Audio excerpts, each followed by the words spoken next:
కూడి వచ్చిన మీ అందరికీ ప్రభు రక్షకుడైన యేసుక్రీస్తు వారి నామంలో వందనాలు తెలియజేస్తూ ఉన్నాం.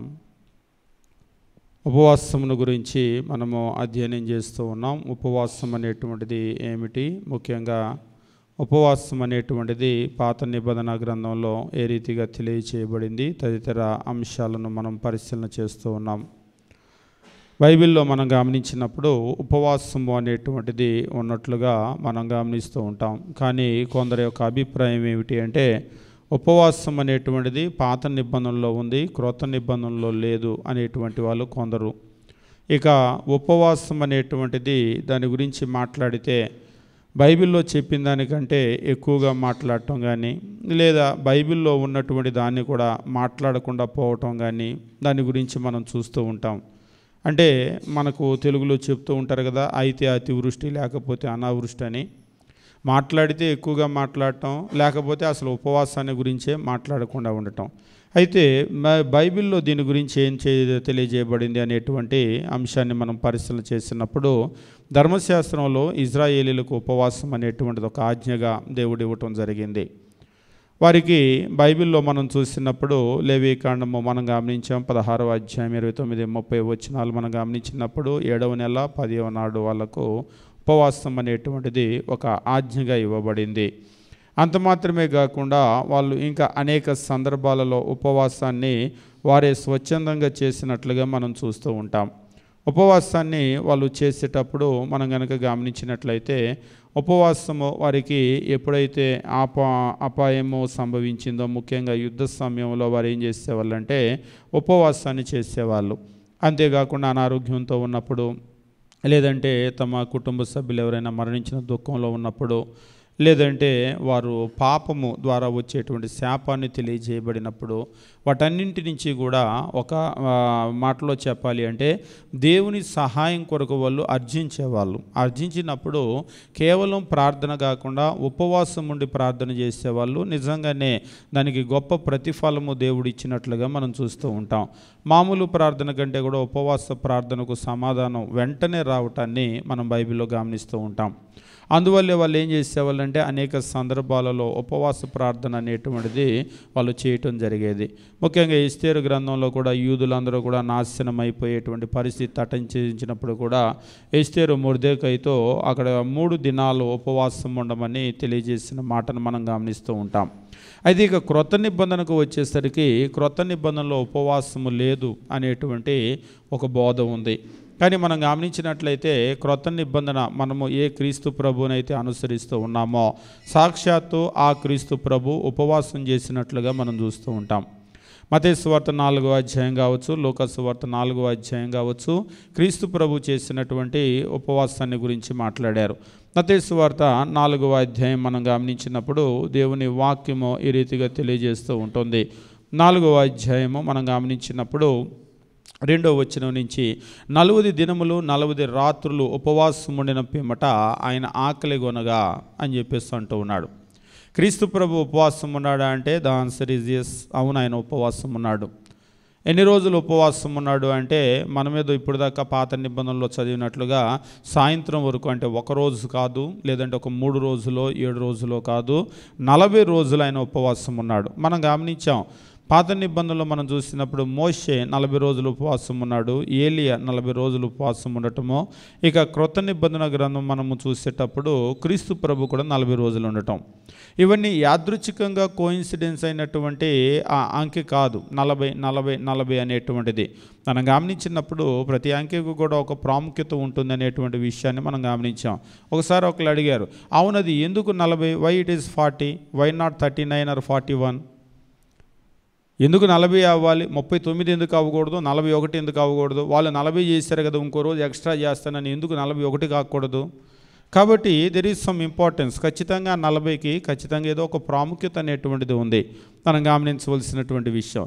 క్రీస్తు ప్రభు కూడా మీరు గమనించండి, 40 రోజులు ఆయన ఉపవాసం ఉన్నటువంటి విషయాన్ని మనం గమనిస్తూ ఉంటాం. 40 దినములు 40 రాత్రులు ఉపవాసం ఉండిన పిమ్మట ఆయన ఆకలి గొనగా. వాస్తవంగా ఇక్కడ మనం గమనించినప్పుడు ఆ శోధకుడు ఆయన యొద్దకు వచ్చి, నీవు దేవుని కుమారుడవైతే ఈ రాళ్ళు రొట్టెలగునట్లు ఆజ్ఞాపించమనెను. క్రీస్తు ప్రభు శోధించబడినప్పుడు ఆయన ఉపవాసం చేశాడు. ఇంకా చెప్పాలి అంటే లూకా సువార్తలో మనకు చాలా క్లియర్గా తెలియజేస్తూ ఉంటాడు. లూకా సువార్త 4వ అధ్యాయము మనం గమనించినప్పుడు 2వ వచనంలో అపవాది చేత శోధింపబడుచుండెను, ఆ దినములలో ఆయన ఏమీ తినలేదు. ఇక్కడ చాలా క్లియర్గా ఇస్తూ ఉన్నాడు. Being tempted for 40 days by the devil and in those days he at nothing. In those days, ఆ దినాలలో, శోధించబడేటువంటి దినాలలో ఆయన ఏమీ కూడా తినలేదు. అంటే మరొక రకంగా చెప్పాలి అంటే ఆ శోధనను దాటి ముందుకు వెళ్ళటానికి, అధిగమించటానికి క్రీస్తు ప్రభువుకు ఒక ఉపవాస ప్రార్థన అవసరమైంది. చూడండి, సాక్షాత్తు క్రీస్తు ప్రభువుతోనే అపవాది అంత టఫ్ ఫైట్ చేస్తే మన పరిస్థితి ఏంటి? కొంతమంది, నేను గత వారం చెప్పాను కదా, క్రీస్తు ప్రభుని అది అపవాదిని చాలా తేలిగ్గా తీసుకుంటారు. ఫుట్బాల్ని దన్నట్టు దంతానన్నాడు ఒక ఆయన అపవాది దగ్గరకు వస్తే. ఆయన ఫుట్బాల్ ఏ బాలో దగ్గరకు వచ్చినప్పుడు కానీ అర్థమవుతుంది, శోధన వచ్చినప్పుడు కానీ తల కిందకి కాళ్ళు పైకి పెడుతూ ఉంటారు. అంటే శీర్షాసనం ఏమి లిటరల్గా వేరు, కానీ అలాంటి ఆసనాలు లేపిస్తూ ఉంటాడు అపవాది. మనం చాలామంది సతమతం అయిపోతూ ఉంటాం. అంటే మన వ్యక్తిగత సమస్యలు కావచ్చు, కుటుంబ సమస్యలు కావచ్చు, పిల్లలు కావచ్చు, ఎక్కడ టచ్ చేస్తే మనం విలవిల్లాడిపోతామో అపవాదికి తెలుసు, అక్కడ ఆయన టచ్ చేస్తూ ఉంటాడు. కాబట్టి దీన్ని దాటుకొని వెళ్ళాలి అంటే ఖచ్చితంగా మనకు ఆత్మీయంగా చాలా బలం అనేటువంటిది అవసరమై ఉంది. క్రీస్తు ప్రభు దాన్నే నేర్పిస్తూ ఉన్నాడు. ఆయన కూడా సాక్షాత్తు ఆయన దేవుడు, ఈ లోకమంతా సృష్టించినటువంటి సృష్టికర్త.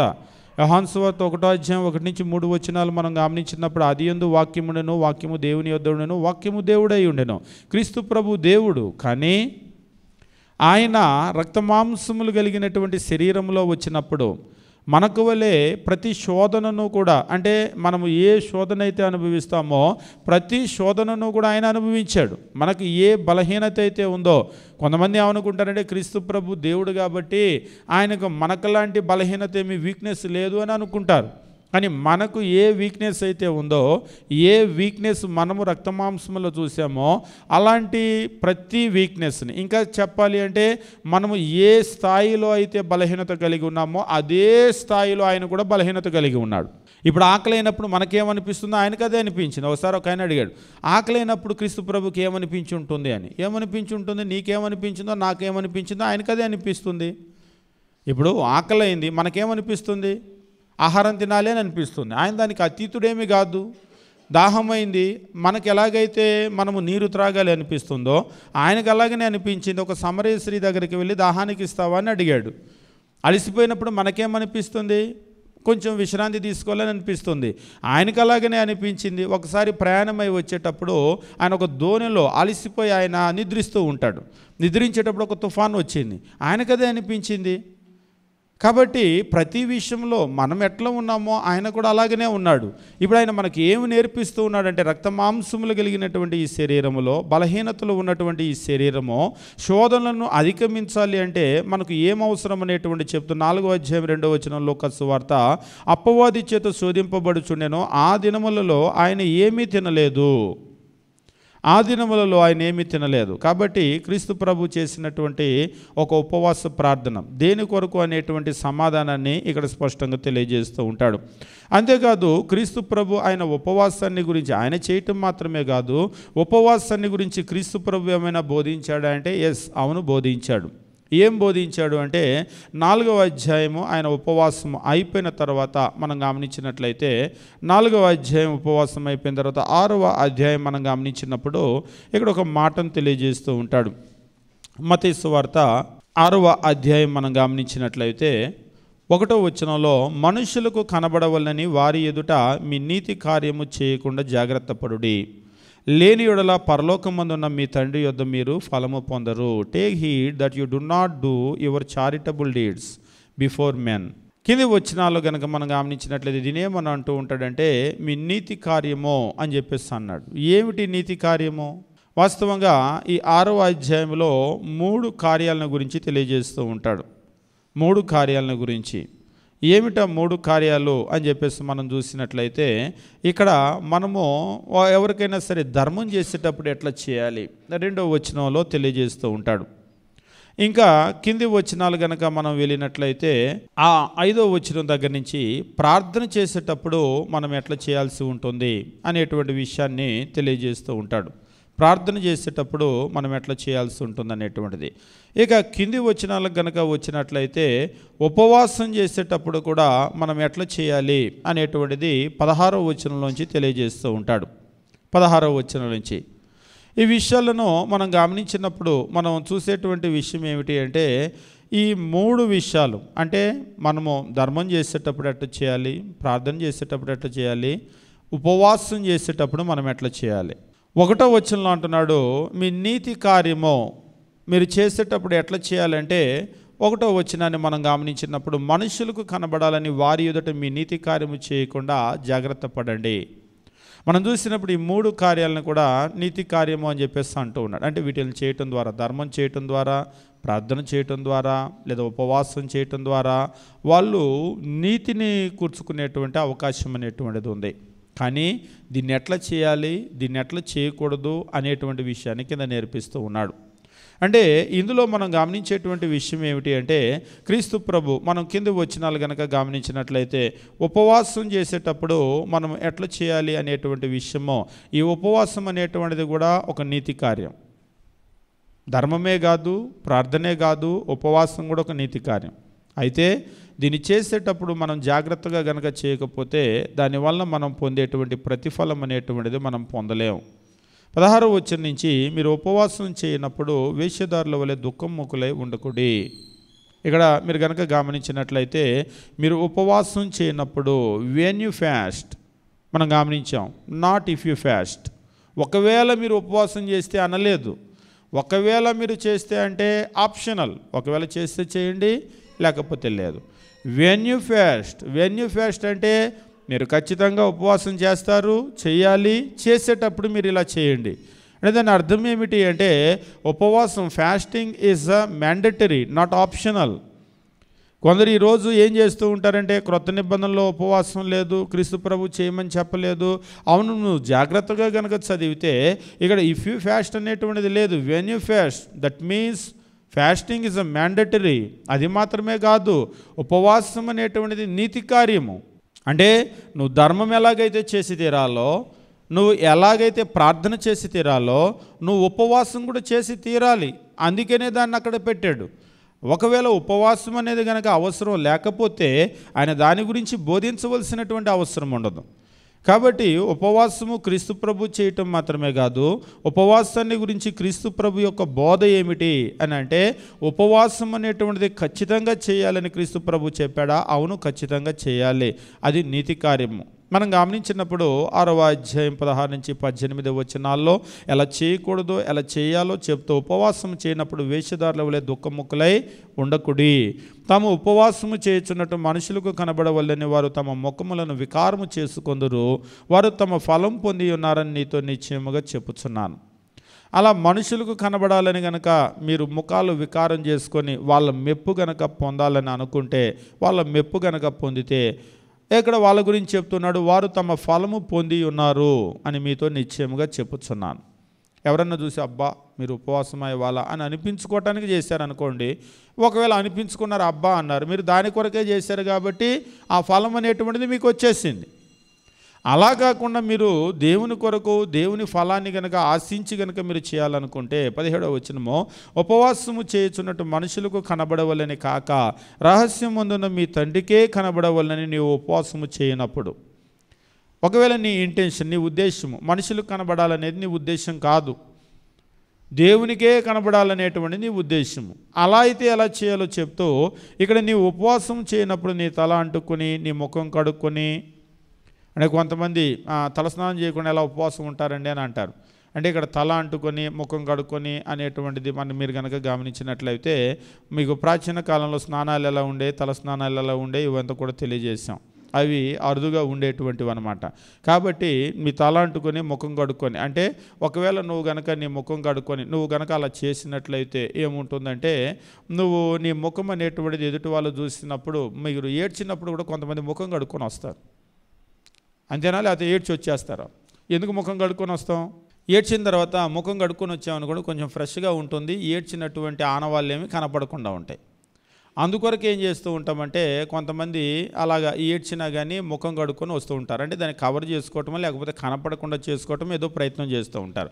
ఇప్పుడు మనుషులకు కనబడాలనేటువంటిది మన ఇంటెన్షన్ కానప్పుడు మనం మనుషుల ఎదుట కాకుండా దేవుని ఎదుట చేసేటప్పుడు ఎట్లా చేయాలనేటువంటిది చెప్తూ ఉంటాడు. చెప్తూ నీవు ఉపవాసము చేయనప్పుడు నీ తల అంటుకొని నీ ముఖము కడుక్కొని అప్పుడు రహస్యమందు చూచుచున్న నీ తండ్రి నీకు ప్రతిఫలం ఇస్తాడు. నువ్వు ఉపవాసం చేసేటప్పుడు నువ్వు మనుషులకు కనబడాలని చేయొద్దు, దేవునికే కనబడాలని చెయ్యి. అప్పుడు ఇక్కడ చెప్తున్నాడు, రహస్యమందు చూచుచున్న నీ తండ్రి నీకు ప్రతిఫలము ఇచ్చును అంటే ఉపవాస ప్రార్థనకి ప్రతిఫలం ఉందనా లేదనా? ప్రతిఫలం ఇచ్చును అని చెప్పిన తర్వాత కూడా ప్రతిఫలం లేదంటే ఎట్లా? నువ్వు చేయాల్సిన విధంగా గనక ఉపవాసము చేస్తే దానికి ప్రతిఫలం ఇస్తాడు అని క్రీస్తు ప్రభు ఇంత చక్కగా బోధిస్తుంటే ఇంక ఇది కూడా అర్థం కాకపోతే ఎలాగా? కాబట్టి ఉపవాస ప్రార్థన అనేటువంటిది క్రొత్త నిబంధనలో ఉందా అంటే అవును, ఖచ్చితంగా ఉంది.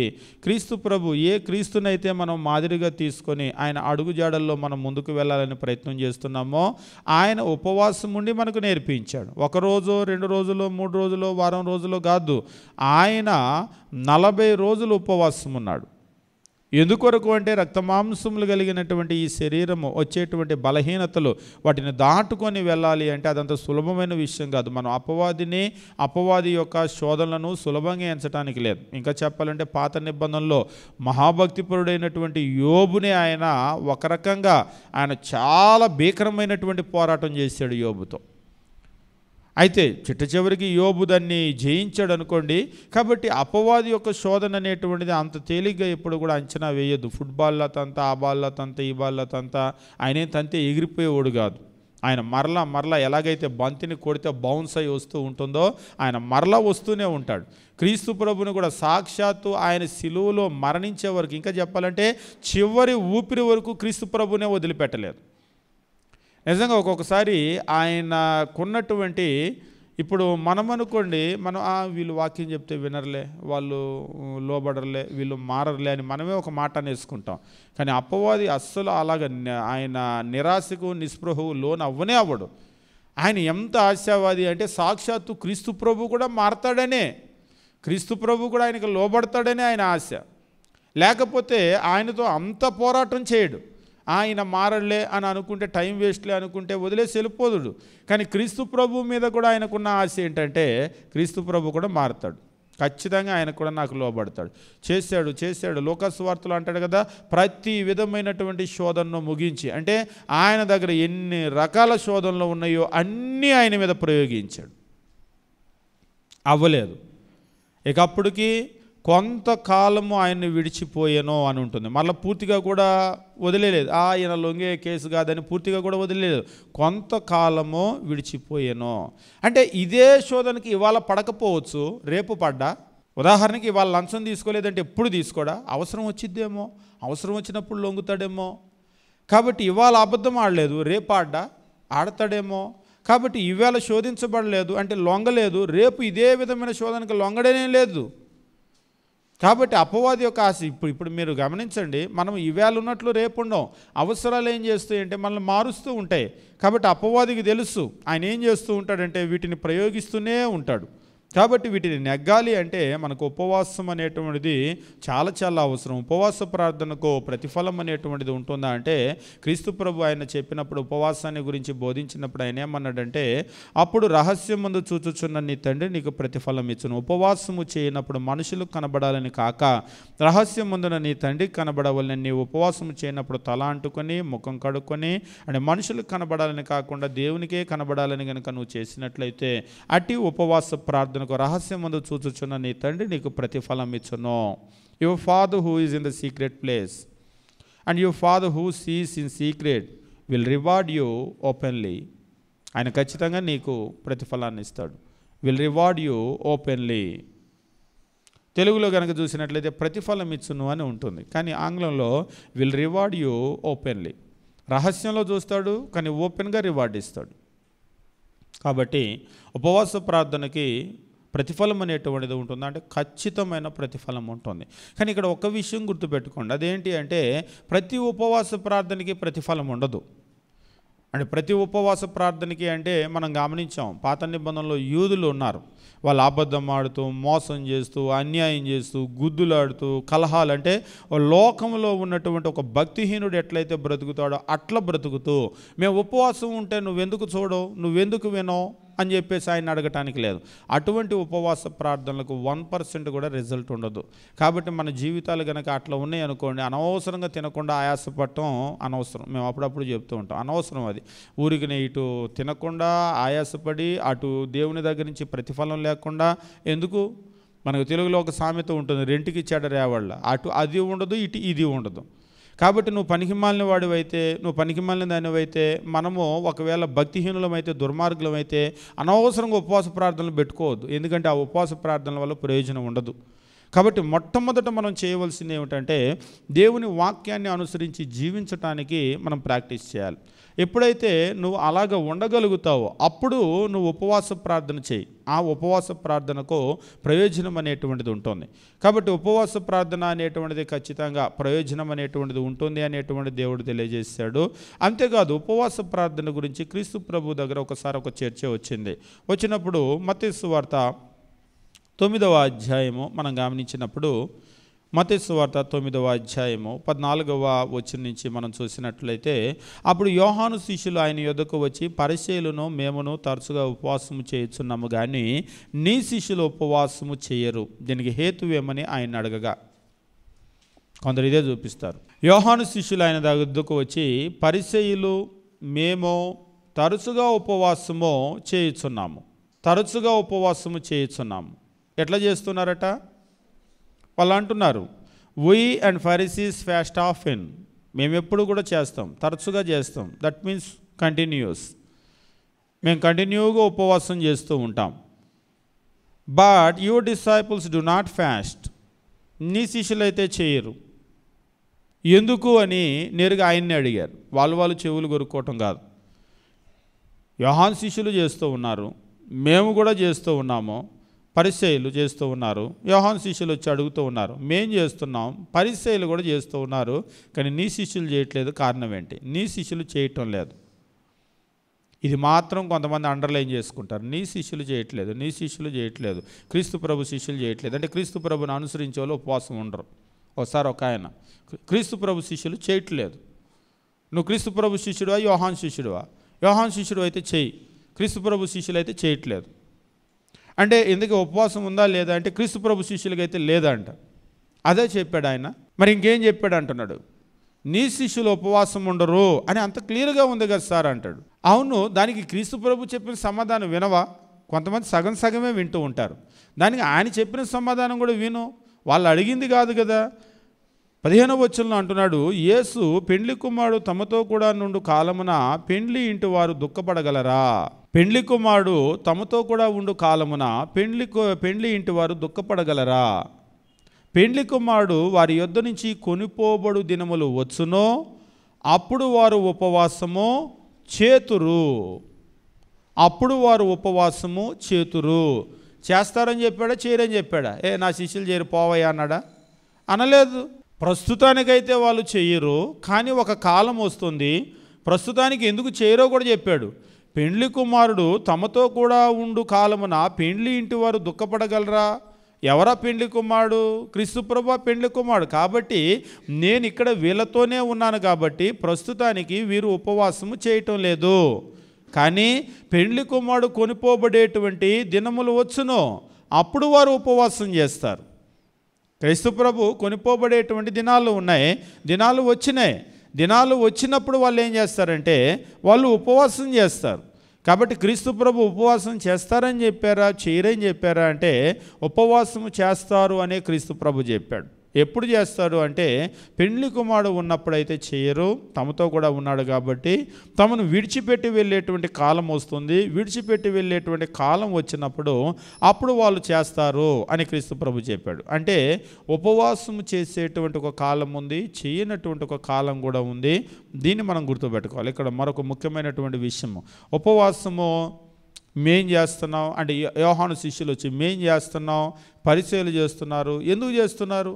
ఉపవాసం అనేటువంటిది ఏమైపోయిందంటే మీరు కనుక గమనించినట్లయితే ఉపవాసం అనేటువంటిది ఒక ఆచారం అయిపోయింది.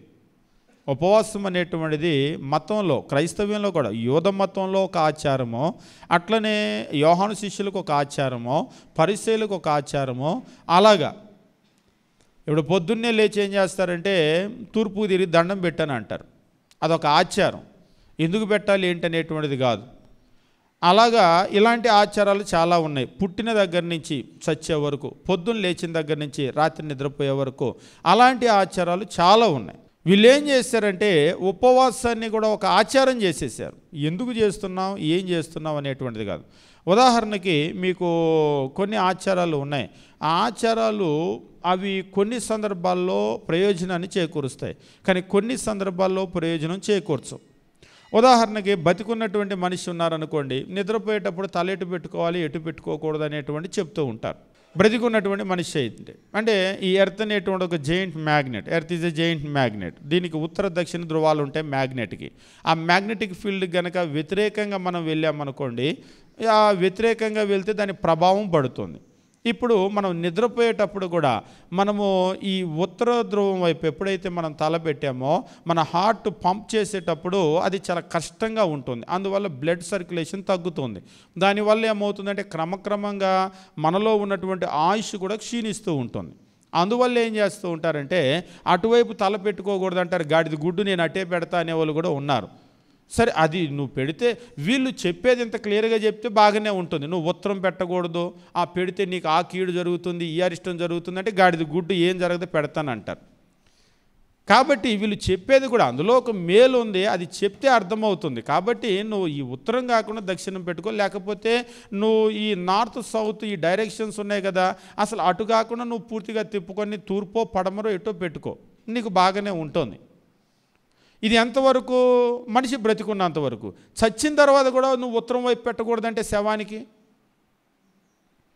ఇంకా చచ్చాక ఉత్తరం పెడితే ఏంటి, దక్షిణం పెడితే ఏంటి, తూర్పు పెడితే ఏంటి, పడమర పెడితే ఏంటి అంటే దానివల్ల ప్రయోజనం ఉంది ఎప్పుడు మనిషి బతికున్నప్పుడు. ఇక చచ్చిన తర్వాత నువ్వు ఎటైనా పెట్టు. కానీ ఊర్లో పెద్ద మనుషులు వస్తారు, తీసుకొని వెళ్ళేటప్పుడు నువ్వు అటు నుంచి కాదు ఇటు పెట్టాను అంటారు.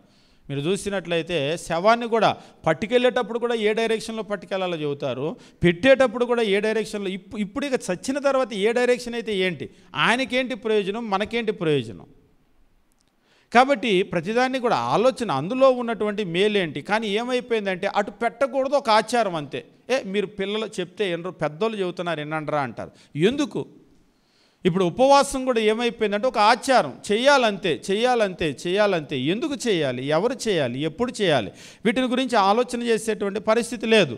ఇప్పుడు యోహాను శిష్యులు కూడా వచ్చి వాళ్ళు అడుగుతున్నారు, ఉపవాసం అంటే చేయాలి కదా, చేయాలి కదా, నీతి అంటే మరి ఉపవాసం చేయటం ఒక నీతి కార్యం కదా, మరి దేవుడు దానికి ప్రతిఫలం ఇస్తాడు కదా, చేయాలి కదా అని చెప్పేసి వాళ్ళు అంటున్నారు. అవును, ఉపవాసం అనేటువంటిది చేయాలి, కానీ ఎప్పుడు చేయాలి? మేం చేస్తున్నాం, పరిశీలన చేస్తున్నారంటే అందరూ వాళ్ళు చేశారు వీళ్ళు చేశారని మనం చేయటం కాదు. ఈవేళ కూడా ఏమైపోయిందంటే లోకంలో చాలా ఆచారాలు వాళ్ళు చేశారు వీళ్ళు చేశారని చెప్పేసి ప్రతిదీ కూడా చేస్తూ ఉంటాం. క్రైస్తవ్యంలో కూడా అలా ఆచారం. ఉదాహరణకు ఇప్పుడు డిసెంబర్ అనగానే క్రిస్మస్ ఒక పెద్ద ఆచారం. అసలు ఇంకా చెప్పాలి అంటే క్రిస్మస్ చేసేవాళ్ళు క్రైస్తవులే కాదు. కొందరు అడుగుతుంటారు, మీరు క్రిస్మస్ చేయరా, మీరేం క్రైస్తవులని. అప్పుడప్పుడు నేను చెప్తూ ఉంటాను వాళ్ళతోటి, క్రిస్మస్ చెయ్యనోళ్ళు క్రైస్తవులు కాదు, అసలు క్రిస్మస్ చేసేవాళ్ళు క్రైస్తవులే కాదు. ఎందుకు కాదు అంటే రీజన్ నెంబర్ 1, అసలు క్రిస్మస్ అనేటువంటి పదం బైబిల్లో లేదు. ఎందుకు కాదు అంటే రీజన్ నెంబర్ 2, అసలు డిసెంబర్ 25 అనేటువంటి డేటు దేవుడు చెప్పింది కాదు, బైబిల్ చెప్పింది కాదు.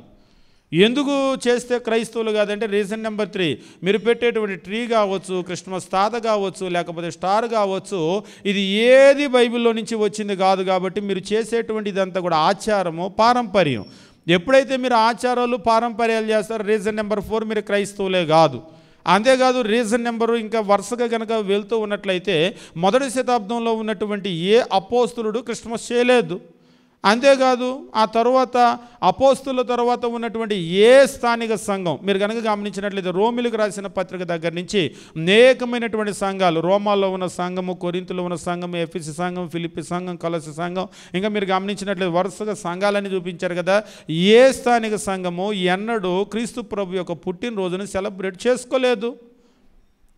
కాబట్టి ఈరోజు మీరు కనుక చేసినట్లయితే మీరు మొదటి శతాబ్దంలో ఉన్న క్రైస్తవులు కారు, మొదటి శతాబ్దంలో ఉన్నటువంటి సంఘమే కారు, ఇంకా చెప్పాలంటే మీరు క్రైస్తవులే కారు అసలు. కాబట్టి ఇదంతా కూడా ఎట్లా వెళ్ళిపోతుంది అంటే వాళ్ళు చేశారని వీళ్ళు చేయటం, వాళ్ళు స్టార్ పెట్టారని వీళ్ళు పెట్టడం, వాళ్ళు సెమీ క్రిస్మస్ అంటే వీళ్ళు పెట్టడం. మా చిన్నప్పుడు ఈ సెమీ క్రిస్మస్ లేవు, ఉన్నది ఓన్లీ క్రిస్మస్సే. ఇప్పుడు ఏమైపోయింది, సెమీ క్రిస్మస్ అయిపోయింది, తర్వాత ఏదో ప్రీ క్రిస్మస్ అంట, పోస్ట్ క్రిస్మస్ అంట, రకరకాల క్రిస్మస్లు. అంటే ఒక క్రిస్మస్ సరిపోలేదు, దానికి ముందో క్రిస్మస్, దాని తర్వాత క్రిస్మస్, అలాగా.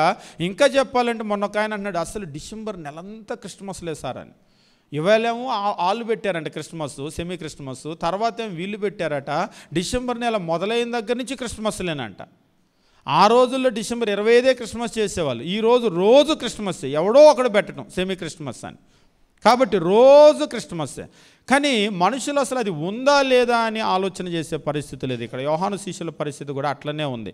వచ్చి నేరుగా క్రీస్తు ప్రభువునే వాళ్ళు ఏమని ప్రశ్నిస్తూ ఉన్నారంటే, మనం గమనించినట్లయితే ఇక్కడ అంటూ ఉన్నాడు 9వ అధ్యాయము 14వ వచనము, అప్పుడు యోహాను శిష్యులు ఆయన ఎదుకు వచ్చి, పరిసయ్యులునో మేమునో తరచుగా ఉపవాసము చేయుచున్నాము, తరచుగా ఉపవాసము చేయుచున్నాము. Then the disciples of John came to him, saying, Why do we and Pharisees fast often, but your disciples do not fast? మేము చేస్తున్నాం కానీ నీ శిష్యులు చేయట్లేదు, ఎందుకు?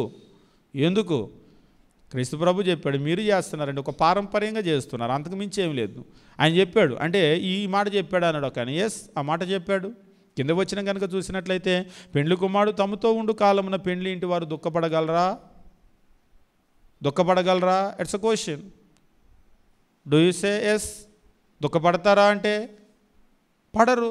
మరి పడినప్పుడు నువ్వు ఎందుకు చేసావు? పెండ్లి కుమారుడు నేను వచ్చాగా భూమి మీదకి, నేను ఉన్నాను కదా, నేనున్నప్పుడు మరి నువ్వు ఎందుకు చేసావు? ఆచారం కాబట్టి చేస్తున్నారు మీరు అందరూ.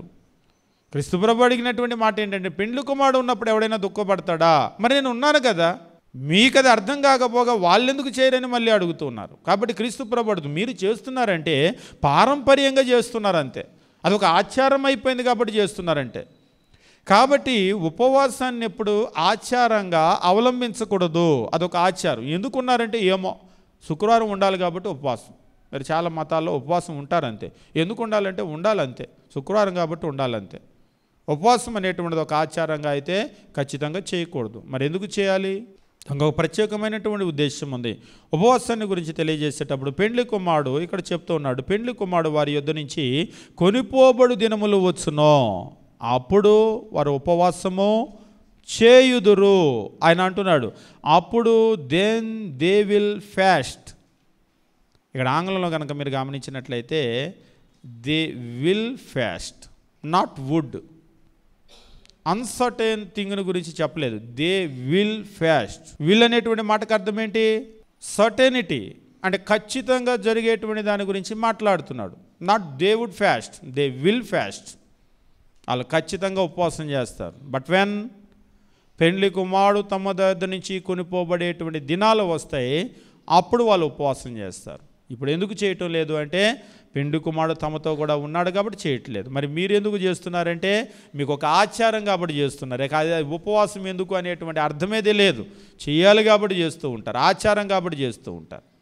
ఈరోజు కూడా ఉపవాసం అనేటువంటిది ఒక ఆచారంగా ఉండకూడదు. అది ఏదో చేస్తున్నాం కాబట్టి ఎందుకు చేస్తున్నాము. నిజంగా ఒక క్రైస్తవ్యం అనే కాదు కానీ మతంలో ఎన్నో ఆచారాలు, ఇంకా చెప్పాలంటే భారతదేశము పుట్టిన దగ్గర నుంచి చనిపోయే వరకు ఎన్నో ఆచారాల నడుమ మనం బ్రతుకుతూ ఉంటాం.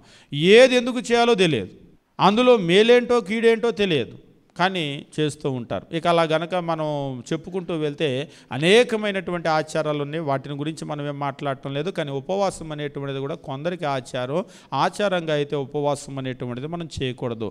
కాబట్టి క్రీస్తు ప్రభు యోహాను శిష్యులు వచ్చి ఆయనతో మాట్లాడినప్పుడు ఉపవాసము చెయ్యరు అని బోధించాడా? లేదు, చేస్తారనే బోధించాడు. కాకపోతే ఆచారంగా చేయరు అని మాత్రమే చెప్పాడు. పెండ్లి కుమారుడు తమతో ఉన్నప్పుడు చేయరు అని చెప్పాడు. తమ యొద్ద నుంచి కొనిపోబడేటువంటి దినాలు వస్తాయి, కొనిపోబడేటువంటి దినాలు వచ్చినప్పుడు ఖచ్చితంగా వాళ్ళు చేస్తారు. కాబట్టి ఉపవాసం ఎప్పుడు చేయాలి, ఎప్పుడు చేయకూడదు, క్రీస్తు ప్రభు ఏం చెప్పాడు అంటే, ఉపవాసం ఒక ఆచారంగా చేయకూడదు క్రీస్తు ప్రభు చెప్పాడు. మరి ఎట్లా చేయాలి అంటే, కొనిపోబడేటువంటి దినాలు వస్తాయి, దినాలు వచ్చినప్పుడు వాళ్ళు చేస్తారు. అది కూడా ఎందుకు అంటే ఒక ప్రత్యేకమైన కారణం. పాత నిబంధన చూడండి, పాత నిబంధన చూసినప్పుడు వాళ్ళు ఏదో సోమవారం అనుకోనో, మంగళవారం అనుకోనో, బుధవారం అనుకోనో అలా ఉపవాసాలు చేయలేదు ఆచార ప్రకారం. మరి ఎట్లా చేశారు అంటే మనం గమనించాం, యుద్ధాలు వచ్చినప్పుడు వాటి కొరకు ప్రత్యేకంగా చేశారు.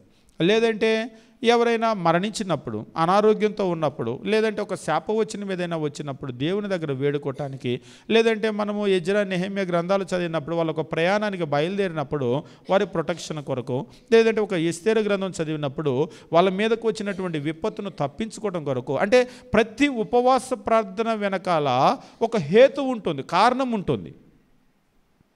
వితౌట్ రీజన్ వాళ్ళు ఎప్పుడు చేయలేదు. ఇవాళ ఉపవాసం ఎందుకుంటున్నామంటే ఎందుకుంటున్నానంటే ఇవాళ శుక్రవారం కాబట్టి ఉంటున్నానంటే అవ్వదు. కొంతమందికి ఏంటంటే ఉపవాసం అనేది ఒక పారంపర్యం అంతే, దానికి ఏ కారణం ఉండదు. ఉండే ఒకే కారణం ఏంటంటే ఇవాళ శుక్రవారం, ఇక అదే కారణం. ఇవాళ శుక్రవారం నేను ఉపవాసం ఉంటాను కాబట్టి ఉపవాసం ఉంటాను అంతే. కానీ ఉపవాసం అనేటువంటిది బైబిల్లో ఎప్పుడు చేసినా కానీ ఒక కారణంతోనే చేశారు, కారణం లేకుండా ఎప్పుడు కూడా చేయలేదు. అయితే ఈవేళ మనకు కారణం లేదా అంటే కారణంతో ఖచ్చితంగా మీకు గనక కారణం ఉంటే, అంటే ఈరోజు సేవకులకైతే చాలా కారణాలు ఉంటాయి. ఎందుకంటే ఎప్పుడు ఏదో ఒక కుటుంబంలో సమస్యలు ఉంటూనే ఉంటాయి. వాళ్ళందరూ కూడా వీళ్ళకి చెప్తారు. కనీసం వాళ్ళు చేయకపోయినా ఉపవాసం ఉండి ఒకసారి ఒక సేవకుడు అంటున్నాడు, వాళ్ళ కష్టాలండి, వాళ్ళు తింటాం మానేరు, మనం తింటాం మానేసి ప్రార్థన చేస్తాం. పోనీ చేసిన తర్వాత కూడా ఇంత కష్టపడి ఉపవాసం ఉండి సేవకుడు ప్రార్థన చేస్తాడా?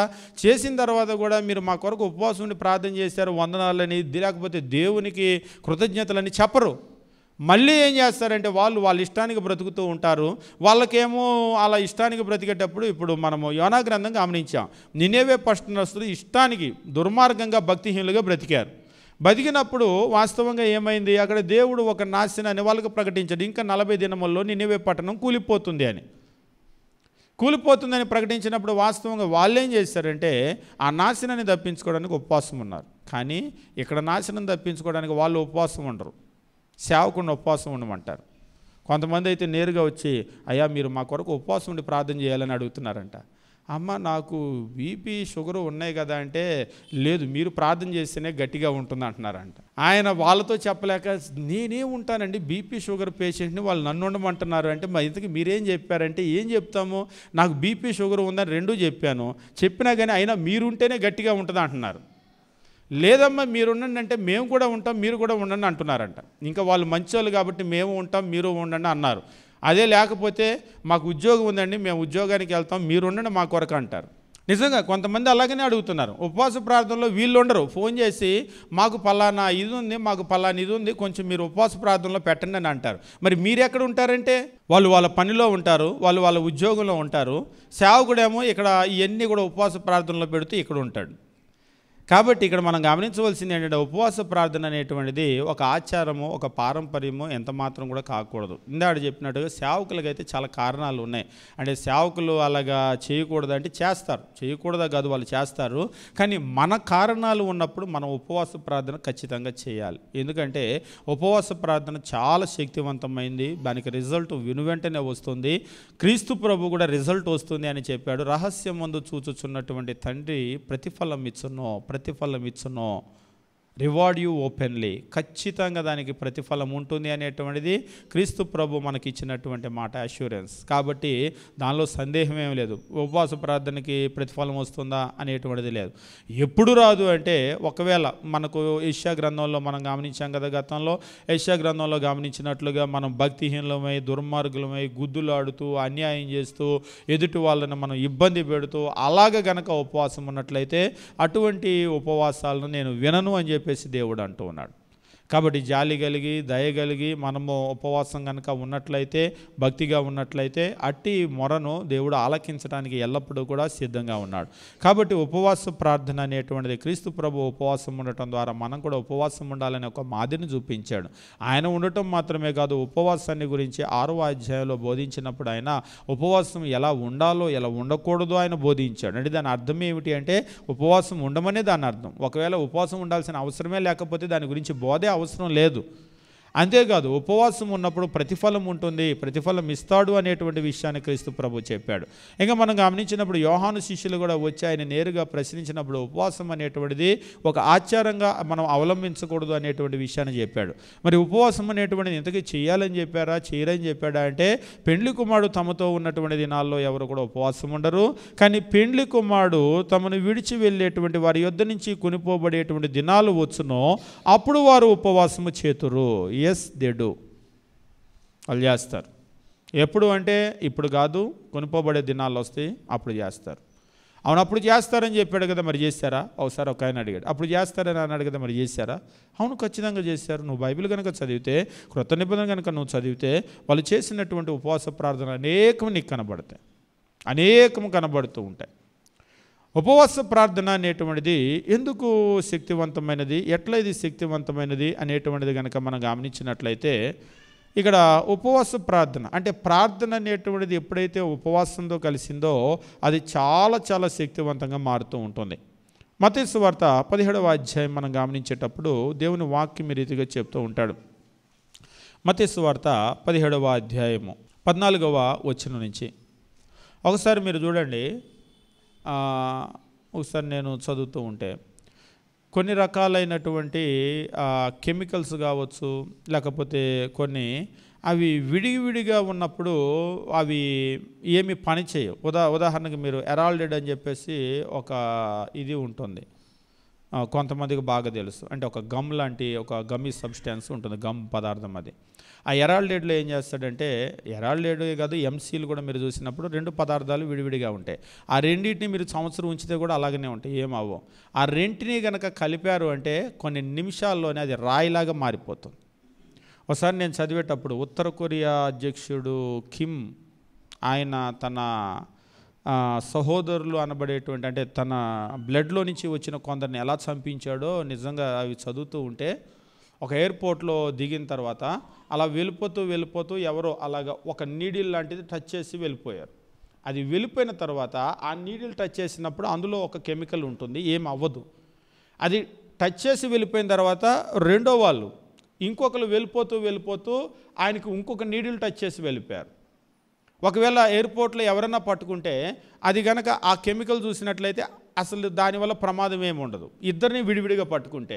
ఈ రెండు కనుక కలిసినాయి అంటే మాత్రం ఆ రెండో నీడిల్ టచ్ చేసినటువంటి కాసేపటికి ఆయన చనిపోయాడు.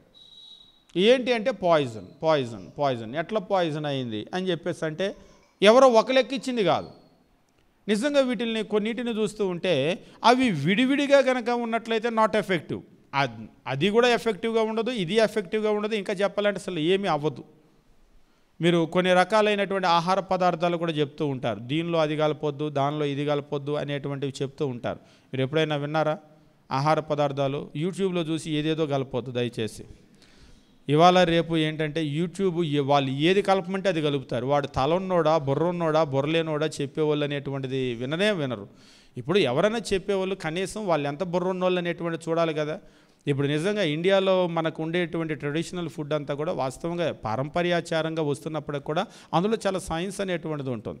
ఉదాహరణకు మనం వేసేటువంటి పోపు కావచ్చు, ఆ తాలింపులు కావచ్చు, అందులో వేసేటువంటి ఇంగ్రీడియంట్స్ ఏవో ఉంటాయి కదా, అవన్నీ కావచ్చు, లేకపోతే రోజు చిటికడు పసుపు వేస్తూ ఉంటారు, అవి కావచ్చు. మనం మొదలుపెట్టిన దగ్గర నుంచి వంట చివరి వరకు కనుక చూసినట్లయితే ప్రతిదీ కూడా చాలా సైంటిఫిక్గా ఉంటుంది. అవన్నీ సైంటిఫికల్లీ ప్రూవెన్ మెథడ్స్, అవి ప్రూవెన్ రెసిపీస్. కానీ ఇప్పుడు ఏంటంటే ఏదో నాలుగుకి బాగుండాలి అనే ఉద్దేశంతో ఏది చేస్తారో, ఎందుకు చేస్తారో, అల్టిమేట్గా గోల్ ఏంటి అంటే, ఇప్పుడు మీరు గమనించండి, ప్రతిరోజు కొబ్బరి తినటం అనేటువంటిది మంచిది, పచ్చి కొబ్బరి. అందుకనే ప్రతిరోజు మీరు గుడి దగ్గర కనుక వెళ్ళారంటే రోజు కొబ్బరి ఉంటుంది, పలహారం. ఊరికినే ఇంత కొబ్బరి మొక్క ఇస్తూ ఉంటారు. ఎందుకు పెట్టారంటే ఊరికినే పెట్టలేదు, అదేం దేవుడి కొరకు పెట్టలేదు. రోజు కొబ్బరి ఏం దేవుడు వచ్చి తినేళ్ళు, అక్కడ తీసుకొని వెళ్ళి మళ్ళీ మనమే తినేది. రోజు మీరు గుళ్ళు దగ్గర కనుక చూసినట్లయితే పెసరపప్పు పెడుతూ ఉంటారు. ఇంకా చెప్పాలంటే పెసరపప్పు అనేటువంటిది ఫుల్ ఆఫ్ ప్రోటీన్.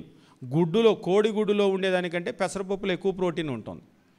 మీరు గుడ్డు మానేసి కనుక పెసరపప్పు తింటే అంతకంటే ఎక్కువ ప్రోటీన్ మనకు వస్తూ ఉంటుంది. ఇలాంటివన్నీ కూడా రోజు తినండి అనేటువంటిది చెప్పినా కానీ మనం గాడిద గుడ్డు అని చెప్పేసి దాన్ని కాకతాళీయంగా తీసి పారేస్తాం. అందుకని ఏం చేస్తారంటే పొద్దున్నే ఆ ఫుడ్ అనేటువంటిది అక్కడ పెడుతూ ఉంటారు.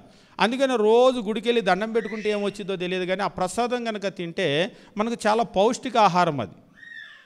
అంటే మన భారతదేశంలో కనుక చూసినట్లయితే ఆహారపు అలవాట్లు అనేటువంటివన్నీ కూడా చాలా ఆలోచన చేసినటువంటి ఆహారపు అలవాట్లు. అయితే ఈవేళ రేపు ఈ యూట్యూబ్లో ఉండే వంటలు అనేటువంటివి దాని వెనకాల ఏం సైన్స్ ఉంటుందో అది కనిపెట్టే వాళ్ళకే తెలియాలి. వీళ్ళు కూడా ఇప్పుడు ఈ చేసేవాళ్ళు కూడా వాళ్ళు చెప్తూ ఉంటే వీళ్ళు చేసేస్తూ ఉంటారు. అలాంటి ఒక ఆహార పదార్థం తినొచ్చా? తినకూడదా, ఇది తింటే మనకి ఏమవుతుంది? నిజంగా మీరు గమనించండి, night time fast food, night time కనుక చూసినట్లయితే ఫుల్గా ఆయిల్ ఫుడ్లు ఎక్కడ చూసినా కానీ బండ్ల మీద అసలు సాయంత్రం 4 గంటల నుంచి చిన్న పునుగులు మనవుతాయి, స్నాక్స్ ఉంటాయి కదా. అసలు సాయంత్రం నుంచి అలాంటి ఆహారం తినకూడదు. దానిలోకి చట్నీ వేస్తూ ఉంటారు. మీరు చూడండి, మనకు పొద్దున్నే టిఫిన్లో శనగల చట్నీ వేస్తూ ఉంటారు. శనగలు కూడా ఫుల్ ప్రోటీన్, అది పొద్దుడు పూట తినాలి. గుళ్ళు దగ్గర ప్రసాదం కూడా శనగలు పెడతారు, పెసలు పెడతారు. ఇవన్నీ పొద్దుడు పూట తినాలి. మన వాళ్ళు సాయంత్రం నుంచి మొదలు పెడతారు అవన్నీ. అవి త్వరగా జీర్ణం అవ్వవు, చాలా గ్యాస్ వస్తుంది. ఆయిల్ ఫుడ్ తినకూడదు.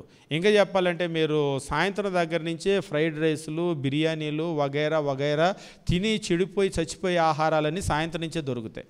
వాస్తవంగా ఇవి ఉదయం తినవచ్చు, కానీ ఆ తర్వాత తినకూడదు. మనం ఉదయం పూట తినాల్సిన, ఉదాహరణకు మనకి సిట్రస్ ఫ్రూట్స్ ఉంటాయి. పొద్దున్నే లేవగానే నిమ్మరసమో, లేకపోతే మీరు చాలా యూరోపియన్ కంట్రీస్లో మార్నింగ్ టిఫిన్లో ఖచ్చితంగా ఆరెంజ్ జ్యూస్ ఉంటుంది. మనకి రాత్రి పడుకునేటప్పుడు నిమ్మకాయ నీళ్ళు తాగేవాళ్ళు ఉన్నారు. సాయంత్రం దాటిన తర్వాత సిట్రస్ ఫ్రూట్స్ వాడకూడదు అసలు. అయితే అంటే మనకేంటంటే ఏది చేయాలి, ఎందుకు చేయాలి అనేటువంటిది మనము వాటిని గురించి పెద్ద ఆలోచన చేయం. నోటికి నచ్చింది తినేస్తాం అంతే. బండి దగ్గరికి వెళ్తాము, హోటల్కి వెళ్తాము, నచ్చిన ఫుడ్ ఆర్డర్ ఇచ్చుకొని తినేస్తూ ఉంటాం, ఇక అంతే. అయితే ఇక్కడ నేను చెప్పాలనుకున్న విషయం ఏంటంటే కొన్నిటితో కలిసినప్పుడు చాలా భయంకరమైనటువంటి ఎఫెక్ట్స్ ఉంటాయి. ఇక్కడ కూడా నేను చెప్పాలనుకున్న కెమికల్ గురించో ఆహార పదార్థాల గురించో కాదు. ప్రేయర్ విడిగా ఉంటే, లేదా ఉపవాసం ఊరికినే తినకుండా ఉంటే, మీరు తినకుండా ఎన్నో రోజులు ఉంటారు. పనిలో పడిపోయినప్పుడు తినకుండా ఉంటారు, దుఃఖంలో ఉన్నప్పుడు తినకుండా ఉంటారు, ఎన్నో కారణాలతో తినకుండా ఉంటారు. అలా ఊరికినే తినకుండా ఉంటే దాని ఎఫెక్ట్ ఏమీ ఉండదు. ప్రార్థన విడిగా చేసి దాని ఎఫెక్టు అంతగా ఉండదు, ఉంటుంది కానీ అంతగా ఉండదు. కానీ ఈ రెండు గనక కలిసినాయి అంటే చాలా ప్రమాదకరమైనటువంటి ఎఫెక్ట్ ఉంటుంది. Prayer and fasting. ఇంకా చెప్పాలంటే ఫాస్టింగ్ ప్రేయర్ అని అంటూ ఉంటాం కదా. ప్రార్థన విడిగా ఉన్నప్పుడు దాని ఎఫెక్ట్ వేరు, అసలు ఫాస్టింగ్ అంటే తినకుండా మానేసి దాని ఎఫెక్ట్ వేరు.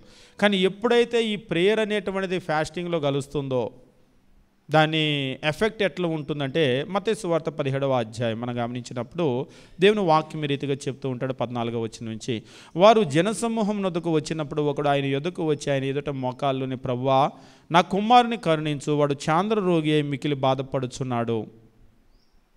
వాడు చాంద్ర రోగి అయి ఎపిలెప్టిక్, వాడు చాంద్ర రోగి అయి మికిలి బాధపడుచున్నాడు. ఏలగనగా అగ్నిలోనూ నీళ్ళలోనూ తరచుగా పడుచున్నాడు. అతడు అగ్నిలో పడిపోతున్నాడు, అతడు నీళ్ళలో పడిపోతున్నాడు అనేటువంటి విషయాన్ని తెలియజేస్తూ ఉన్నాడు. చాంద్ర రోగి, కొంతమంది చాంద్ర రోగి అంటే ఏంటి అని చెప్పేసి అడుగుతూ ఉంటారు. మీరు ఆంగ్లంలో కనుక గమనించినట్లయితే ఎపిలెప్టిక్ అని చెప్పేసి అంటూ ఉంటాడు.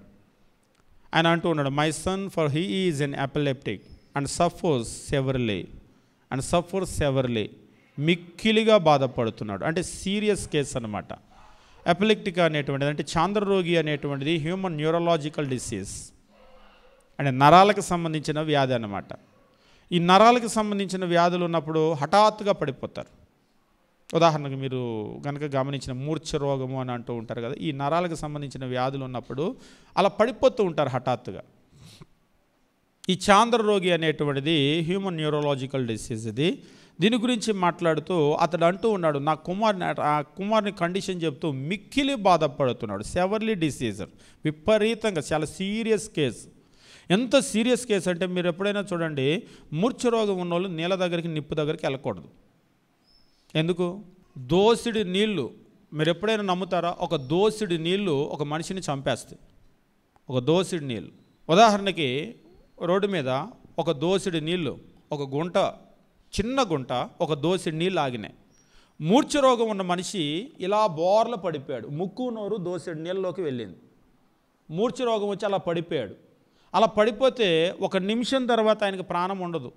ఎందుకంటే ముక్కు నోరు 2 నీళ్ళలోకి వెళ్ళిపోయినాయి కదా, ఊపిరి ఉండదు. ఇంకా ఒక్క దోసిడి నీళ్ళు చాలు చంపేయటానికి వాళ్ళని. కరెక్ట్గా పడే పొజిషన్ కనుక అట్లా పడిపోతే, కొంతకాలం క్రితం ఇలాగనే మూర్ఛ రోగం ఉన్నటువంటి ఒక యవ్వనస్తురాలు బట్టలు తోటానికి కాలువ దగ్గరికి వెళ్ళి చాలా కాలం నుంచి రావటం లేదట. బట్టలు తోటానికి అక్కడికి వెళ్ళినప్పుడు మూర్ఛ వచ్చి అందులో పడిపోయింది, అందులో కొట్టుకొని వెళ్ళిపోయింది. మూర్ఛ వచ్చిన వాళ్ళు అందులో పడ్డారు అంటే ఇక అయిపోయినట్టే. అందుకనే చిన్నతనం నుంచి మూర్ఛ రోగాలు ఉన్న వాళ్ళని నీళ్ళ దగ్గరికి, నిప్పు దగ్గరికి పంపించరు. నిప్పు కూడా అలా పడి అంటుకుందంటే ఇక అంతే, అయిపోయినట్టే. ఎందుకంటే కాసేపు వాళ్ళకి స్పృహ ఉండదు. ఇక ఎవరన్నా చూస్తే బ్రతికిస్తారేమో కానీ అందుకనే వాళ్ళని పంపించరు. ఇప్పుడు ఈ కుమారుని యొక్క కండిషన్ ఎట్లా ఉందంటే, క్రీస్తు ప్రభు దగ్గరకు వచ్చి ఆయన చెప్తూ ఉన్నాడు, ఆయన అంటూ ఉన్నాడు, ప్రభువా నా కుమారుని కరుణించు, వాడు చాంద్రరోగి మిక్కిలి బాధపడుచున్నాడు, ఎలా అనగా అగ్నిలోను నీళ్ళలోనూ తరచుగా పడుచున్నాడు. అసలు వెళ్ళకూడదు, అక్కడికి వాటిలో పడకూడదు. కానీ ఆ కుమారుని కండిషన్ ఎట్లా ఉందంటే, ఒకసారి కాదు తరచుగా వాటిలో పడుతూ ఉన్నాడు. పాపం ఎంత కాపాడుకున్నాడో ఈ తండ్రి. క్రీస్తు ప్రభు దగ్గరికి వచ్చి మొరపెడుతున్నాడు, వాడు తరచుగా వాటిల్లోనే పడిపోతున్నాడయ్యా, ఇంకా ప్రాణాలతో ఉన్నాడు. గాడ్స్ గ్రేస్ అది. లేకపోతే నీళ్ళలో నిప్పులో పడ్డారు అంటే వీళ్ళు బ్రతికేటువంటి అవకాశమే లేదు. ఈయన చాలా దగ్గరుండి కాపాడుకుంటూ వస్తున్నట్టు ఉన్నాడు. మీరు కనుక గమనించినట్లయితే మూర్ఛ రోగం ఉన్న వాళ్ళకి దగ్గరే ఉంటూ ఉంటారు. వాళ్ళు ఎక్కడైనా పడ్డారనుకోండి వెంటనే జాగ్రత్తగా, ఉదాహరణకి నీళ్ళ దగ్గరికి నిప్పు దగ్గరికి అయితే అసలు వెళ్ళకూడదు. మోటార్ సైకిల్ ఇలాంటివి అసలు తోలకూడదు. తోలుతూ అలా కనుక వచ్చిందంటే అయిపోయినట్టే. ఎదురుగా ఏమొస్తుందో తెలియదు, దేని కింద పడతామో తెలియదు. మీకు ఒకసారి ఇక్కడ కూడా పైపుల్ రోడ్ సెంటర్లో ఒక యాక్సిడెంట్ జరిగింది. యాక్సిడెంట్ ఇలాగా లారీ పక్కన మోటార్ సైకిల్ వెళ్తూ ఆ మోటార్ సైకిల్ స్కిడ్ అయ్యి కరెక్ట్గా ఇటువైపు పడ్డాడు. అది టిప్పరు కరెక్ట్గా ఇటువైపు పడ్డాడు. దాని వెనక టైర్లు తల మీదే ఎక్కినాయి, బాడీ అంతా అవతలే ఉంది. ఇది వెళ్తూ ఉంది, ఈయన క్రాస్ చేస్తూ ఉన్నాడు కరెక్ట్గా ఆ సిగ్నల్కి అటువైపు. ఆయన వెళ్తూ మరి ఎక్కడ ఏమి స్కిడ్ అయిందో తెలియలేదు కానీ కరెక్ట్గా ఇటువైపు పడ్డాడు, తల మీద నుంచి ఎక్కేసి వెళ్ళిపోయింది. బాడీ అంతా బాగానే ఉంది. ఆ తర్వాత ఆయన కొంచెం ధనవంతుడు, బాగానే ధనవంతుడు, కార్లు మేడలు అన్నీ ఉన్నాయట. మరి మోటార్ సైకిల్ ఎందుకు వేసుకొని వచ్చాడు, మోటార్ సైకిల్ ఎందుకు వేసుకొచ్చాడు ఇవ్వాలని అంటున్నారు. ఆయన టైం బాగా వేసుకొచ్చాడు.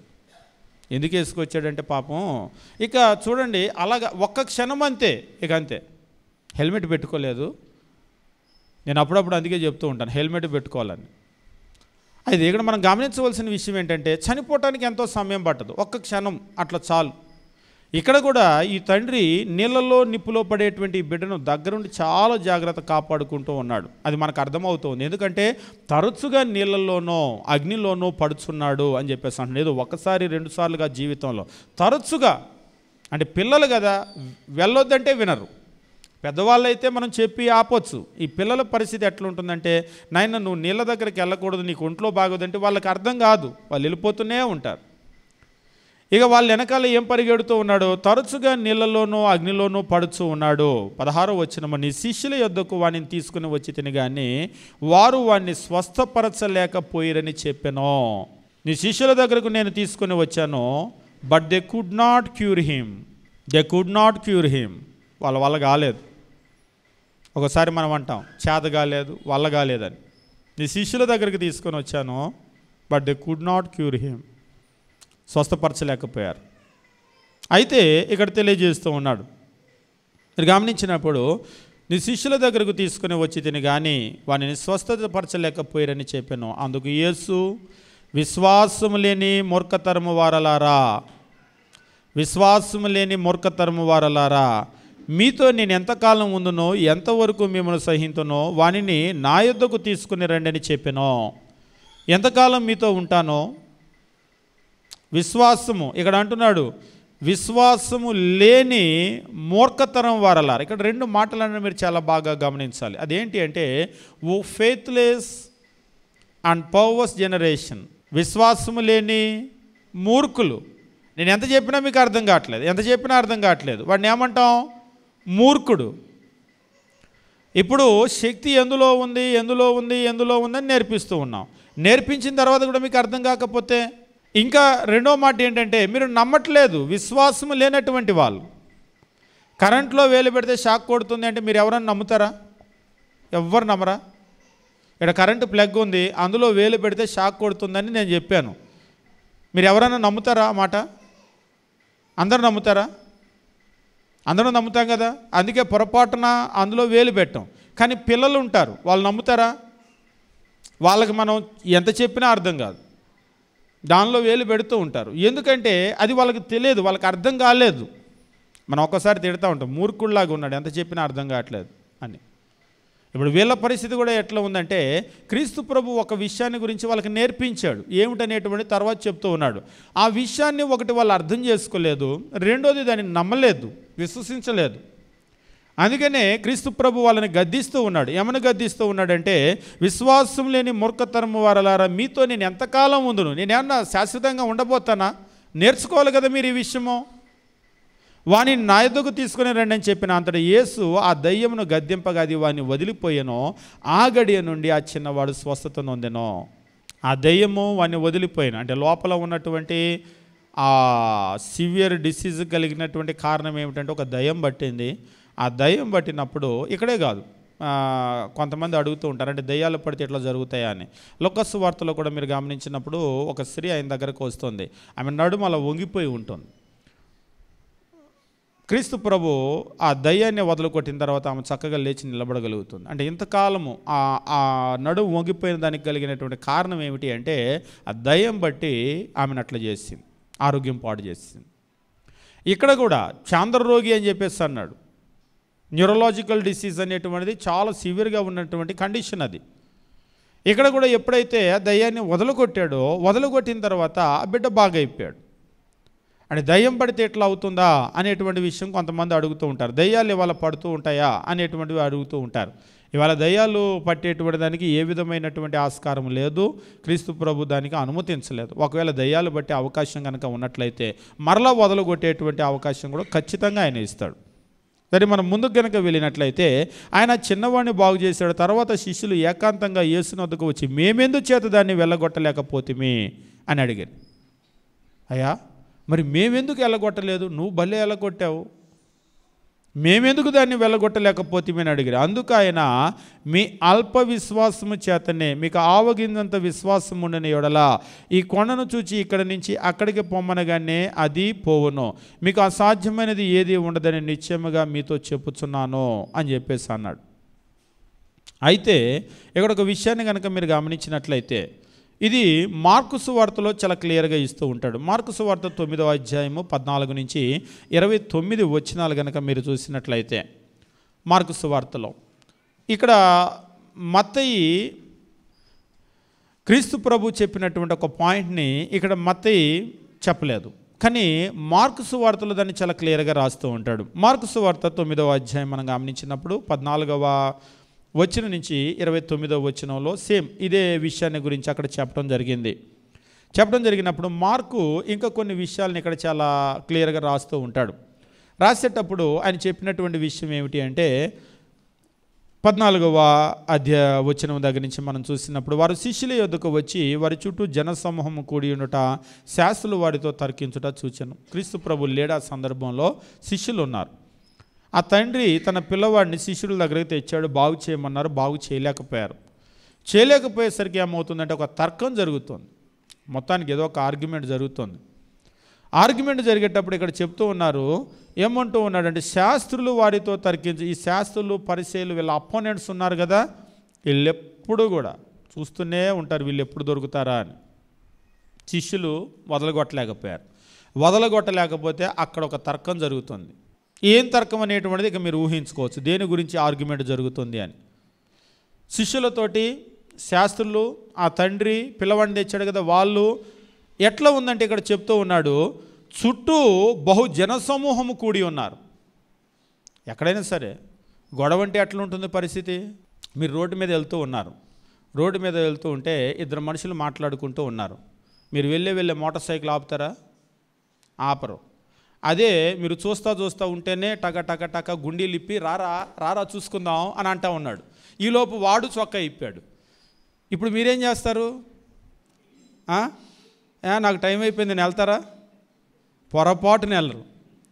వెంటనే మీ కళ్ళ ముందే రారా చూసుకుందాం చొక్కాలు ఇప్పుకున్నారు అనుకోండి, కాసేపు ఆగి ఎంత అర్జెంట్ ఉన్నా అసలు ఏం జరిగిద్దో చూద్దాం, కనీసం వీళ్ళు ఏదన్నా కొట్టుకుంటారు, ఈ మధ్యకాలంలో చొక్కాలు ఇప్పుకొని కొట్టుకునే అంత ఫైటింగ్ చూడలేదు అని చెప్పేసి. నిజంగా మీరు రోడ్ల మీద చూడండి, ఏముండదు అక్కడ. ఈ రోడ్ల మీద చూస్తూ ఉంటే ఒకసారి ఇలాగనే ఇద్దరు ఎప్పటి నుంచో అంట రారా అని వీడు, రారా అని వాడు. ఈ లోపల నుంచి ఒక ఆయన ఆ జనాల్లోంచి వచ్చి అరగంట నుంచి ఇంతే అనుకుంటున్నారు పాండి సారా అంటున్నాడు. అంటే ఏదో కొట్టేసుకుంటారని ఆగారంట. వీడు రారా అంటాం, వాడు రారా అంటాం. కాబట్టి ఇక ఇసిగిపోయి ఇక వస్తూ ఉన్నాడు. వీళ్ళు అరగంట నుంచి అనుకుంటున్నారు ఏం జరగట్లేదు పదండి అని. అంటే ఏం ఎక్స్పెక్ట్ చేస్తున్నాడు అక్కడ? ఇది మాటలు కాకుండా ఆయన చేతలు ఉంటాయేమో అని చూస్తున్నాడు, కానీ అది లేదు. అంటే ఇక్కడ మీరు గమనించండి, ఎప్పుడు జనాల పరిస్థితి ఎట్లా ఉంటుందంటే సామరస్యంగా ప్రశాంతంగా ఉంటే ఎవరు చూడరు. అందుకే టీవీ ఛానల్ వాళ్ళు కూడా ఈ తెలివితేటలు బాగా నేర్చుకొని వాళ్ళు కూడా చర్చ అనేటువంటి పేరట ఎట్లాంటి వాళ్ళని పెడుతున్నారు, చక్కగా జ్ఞానం కలిగి నిదానంగా మాట్లాడే వాళ్ళని తేరక్కడ. మీరు చర్చిలో చూడండి, వీళ్ళు అరవటము అక్కడ ఏం ఉండదు. మరి వీళ్ళే ట్రైనింగ్ ఇస్తారేమో, కొంచెం గట్టిగా అరవండి మా ఛానల్కి రేటింగ్ పెరుగుతుందని వీళ్ళే చెప్తారేమో. వీళ్ళు అరవటము హీటు పెంచటం, వాళ్ళు అరవటం హీటు పెంచటం. ఇక్కడ కూడా పరిస్థితి ఎట్లా ఉందంటే జనాలందరూ వచ్చేసారు. ఎందుకు వచ్చారు? శాస్త్రులు అక్కడ వచ్చారు. ఈ తండ్రి తన బిడ్డను తీసుకుని వచ్చాడు. ఇటువైపు ఏమో శిష్యులు ఉన్నారు, స్వస్థపరచలేకపోయారు. ఒక తర్కం జరుగుతుంది. తర్కం జరిగేటప్పుడు 14వ వచనమో, వారి చుట్టూ బహుజనులు కూడియుండుట, శాస్త్రులు వారితో తర్కించుట చూచిరి. వెంటనే జనసమూహం అంతయు ఆయన చూచి మిగుల విభ్రాంతి నొంది ఆయన యొద్దకు పరిగెత్తుకుని వచ్చి ఆయనకు వందనం చేసిరి. ఈరోజు క్రీస్తు ప్రభు వస్తూ ఉన్నాడు. ఆయన చూసేసరికి ఆశ్చర్యపోయారు, విభ్రాంతి నొందారు, పరిగెత్తుకొని ఆయన దగ్గరకు వచ్చేసరికి క్రీస్తు ప్రభు, ఏంటి నా శిష్యులు ఇక్కడ ఏదో ఆర్గ్యుమెంటు గొడవ జరుగుతుంది, ఏంటిది ఇది అని అడుగుతాం కదా ఖచ్చితంగా. ఏం జరుగుతుంది ఏంటని చెప్పేసి అప్పుడు ఆయన, మీరు దేని గురించి వారితో తర్కించుచున్నారని వారిని అడగగా, ఏంటి నా శిష్యులతో తర్కం జరుగుతుంది, దేని గురించి తర్కిస్తున్నారు అని ఆయన అడిగాడు.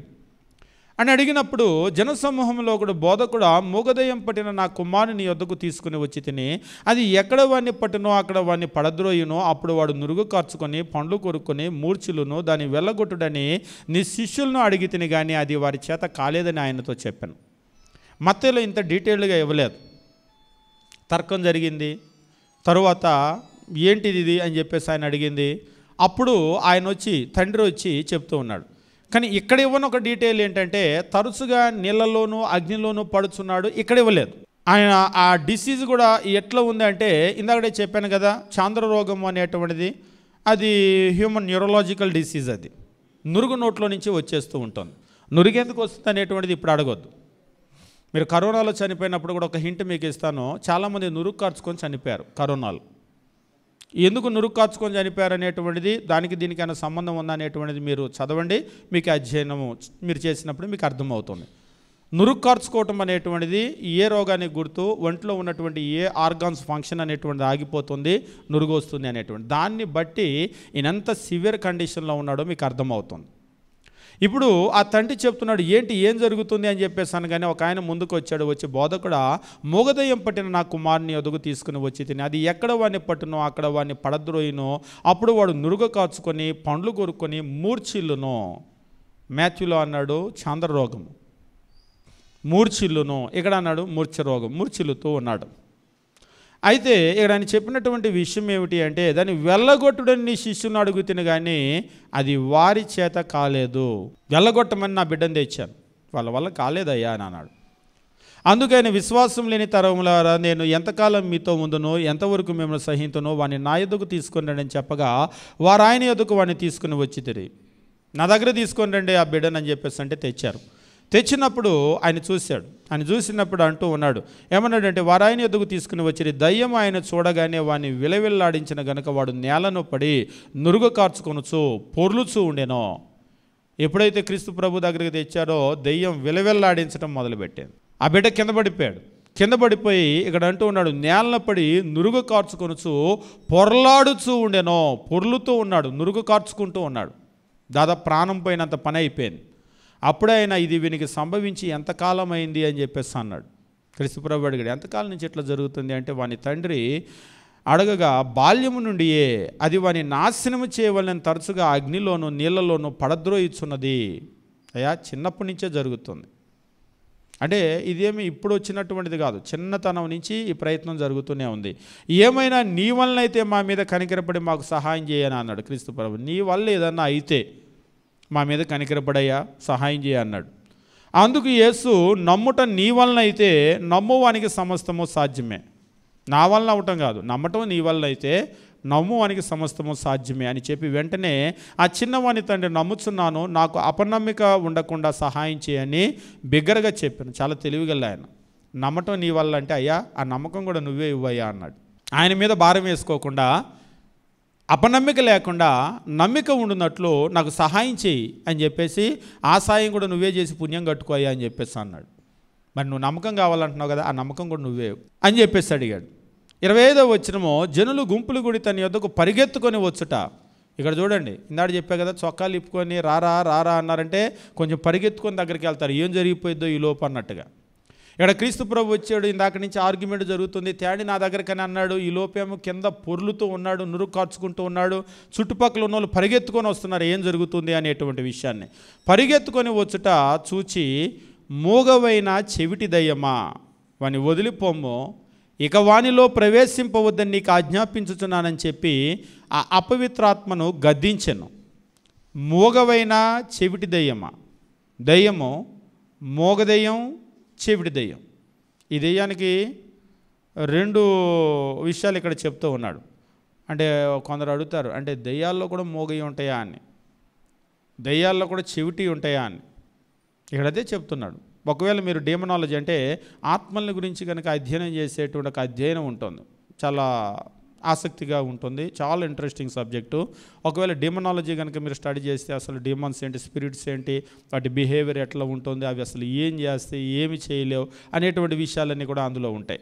మూగవైన చెవిటి దయ్యమా వాని వదిలిపోమ్మో, ఇక వానిలో ప్రవేశింపవద్దని నీకు ఆజ్ఞాపించుతున్నా అని చెప్పి అపవిత్రాత్మను గద్దించను. ఇక్కడ మీకు ప్రశ్న రాలేదు కానీ ఒక ఆయన నన్ను అడిగాడు, చెవిటి దెయ్యం అయితే యేసుక్రీస్తు గద్దింపు ఎట్లైనా పడింది సార్ అని అడిగాడు. ఆల్రెడీ చెవిటి దెయ్యం కదా, మరి క్రీస్తు ప్రభు గద్దింపు ఎట్లైనా పడింది అని. ఆయన గద్దింపు వినపడుతుంది, దానికి చెవుడు ఉన్న వాట వాస్తవమే కానీ ఆయన గద్దింపు వినపడుతుంది. ఇక్కడ చెప్పాడు, ఆయన వదిలిపోమ్మని, ఇక మీదట వానిలో ప్రవేశింపవద్దని నీకు ఆజ్ఞాపించున్నా అని చెప్పి అపవిత్రాత్మను గద్దించను. అప్పుడు అది కేక వేసి వాడిని ఎంతో విలవిలలాడించి వదిలిపోయాను. అంతటా వాడు చచ్చిన వాని వల్లే ఉండెను గనుక అనేకులు వాడు చనిపోయిననిరి. అయితే యేసు వాని చేయి పట్టి వాని లేవనెత్తగా వాడు నిలవబడెను. ఆయన ఇంటిలోనికి వెళ్ళిన తరువాత ఆయన శిష్యులు, మేమెందుకు ఆ దయ్యాన్ని వెళ్ళగొట్టలేకపోతిమి అని ఏకాంతముగా ఆయన్ని అడిగిరి. అయ్యా, మరి మేమెందుకు వెళ్ళగొట్టలేకపోయాం? ఇక్కడ మేమెందుకు వెళ్ళగొట్టలేకపోయాం అని అడగటానికి ముందు ఇక్కడ మీకు ఒక ప్రశ్న వచ్చి ఉండాలి. అసలు దయ్యాలను శిష్యులు వదలగొట్టగలరా అని. అది దయ్యం, మోగ చెవిటి దయ్యం. ఓహో, అది దయ్యమా, అందుకే మనం ఆ పని చేయలేకపోయి ఉంటాం అని అనుకోకుండా, దయ్యము మరి మేమెందుకు వదలగొట్టలేకపోయాం అంటే దయ్యాలను వదలగొట్టే శక్తి వీళ్ళకుందా? దయ్యాలను వదలగొట్టేటువంటి శక్తి వీళ్ళకుందా? వీళ్ళకి గనక లేకపోయి ఉండుంటే దయ్యం కదా, మన వల్ల అయ్యి ఉండదులే, అందుకనే ప్రభు వచ్చేదాకా మనం ఏం చేయలేకపోయాం అనుకొని ఉండాలి. కానీ దయ్యాలను వదలగొట్టేటువంటి శక్తి వీళ్ళకుంది. మత్తయి సువార్త 10వ అధ్యాయం మీరు గమనించేటప్పుడు దేవుని వాక్యం ఈ రీతిగా తెలియజేస్తూ ఉంటాడు. మత్తయి సువార్త 10వ అధ్యాయము మీరు గమనించినట్లయితే 1వ వచనము, ఆయన తన 12 మంది శిష్యుల్ని పిలిచి ఎప్పుడైతే వాళ్ళని సెలెక్ట్ చేసిన తర్వాత అపవిత్రాత్మలను వెళ్ళగొట్టుటకు, ప్రతి విధమైన రోగమును, ప్రతి విధమైన వ్యాధిని స్వస్థపరచుటకు వారికి అధికారం ఇచ్చెను. క్రీస్తు ప్రభు ఎప్పుడైతే వాళ్ళని సెలెక్ట్ చేసుకున్న తర్వాత ఆయన 12 మంది శిష్యులకు కూడా అపవిత్రాత్మలను వదలగొట్టేటువంటి శక్తి, ప్రతి విధమైనటువంటి, ఇక్కడ చెప్తున్నాడు, ప్రతి విధమైనటువంటి రోగమును, ప్రతి విధమైనటువంటి వ్యాధిని స్వస్థపరిచేటువంటి అధికారాన్ని వాళ్ళకి ఇచ్చాడు.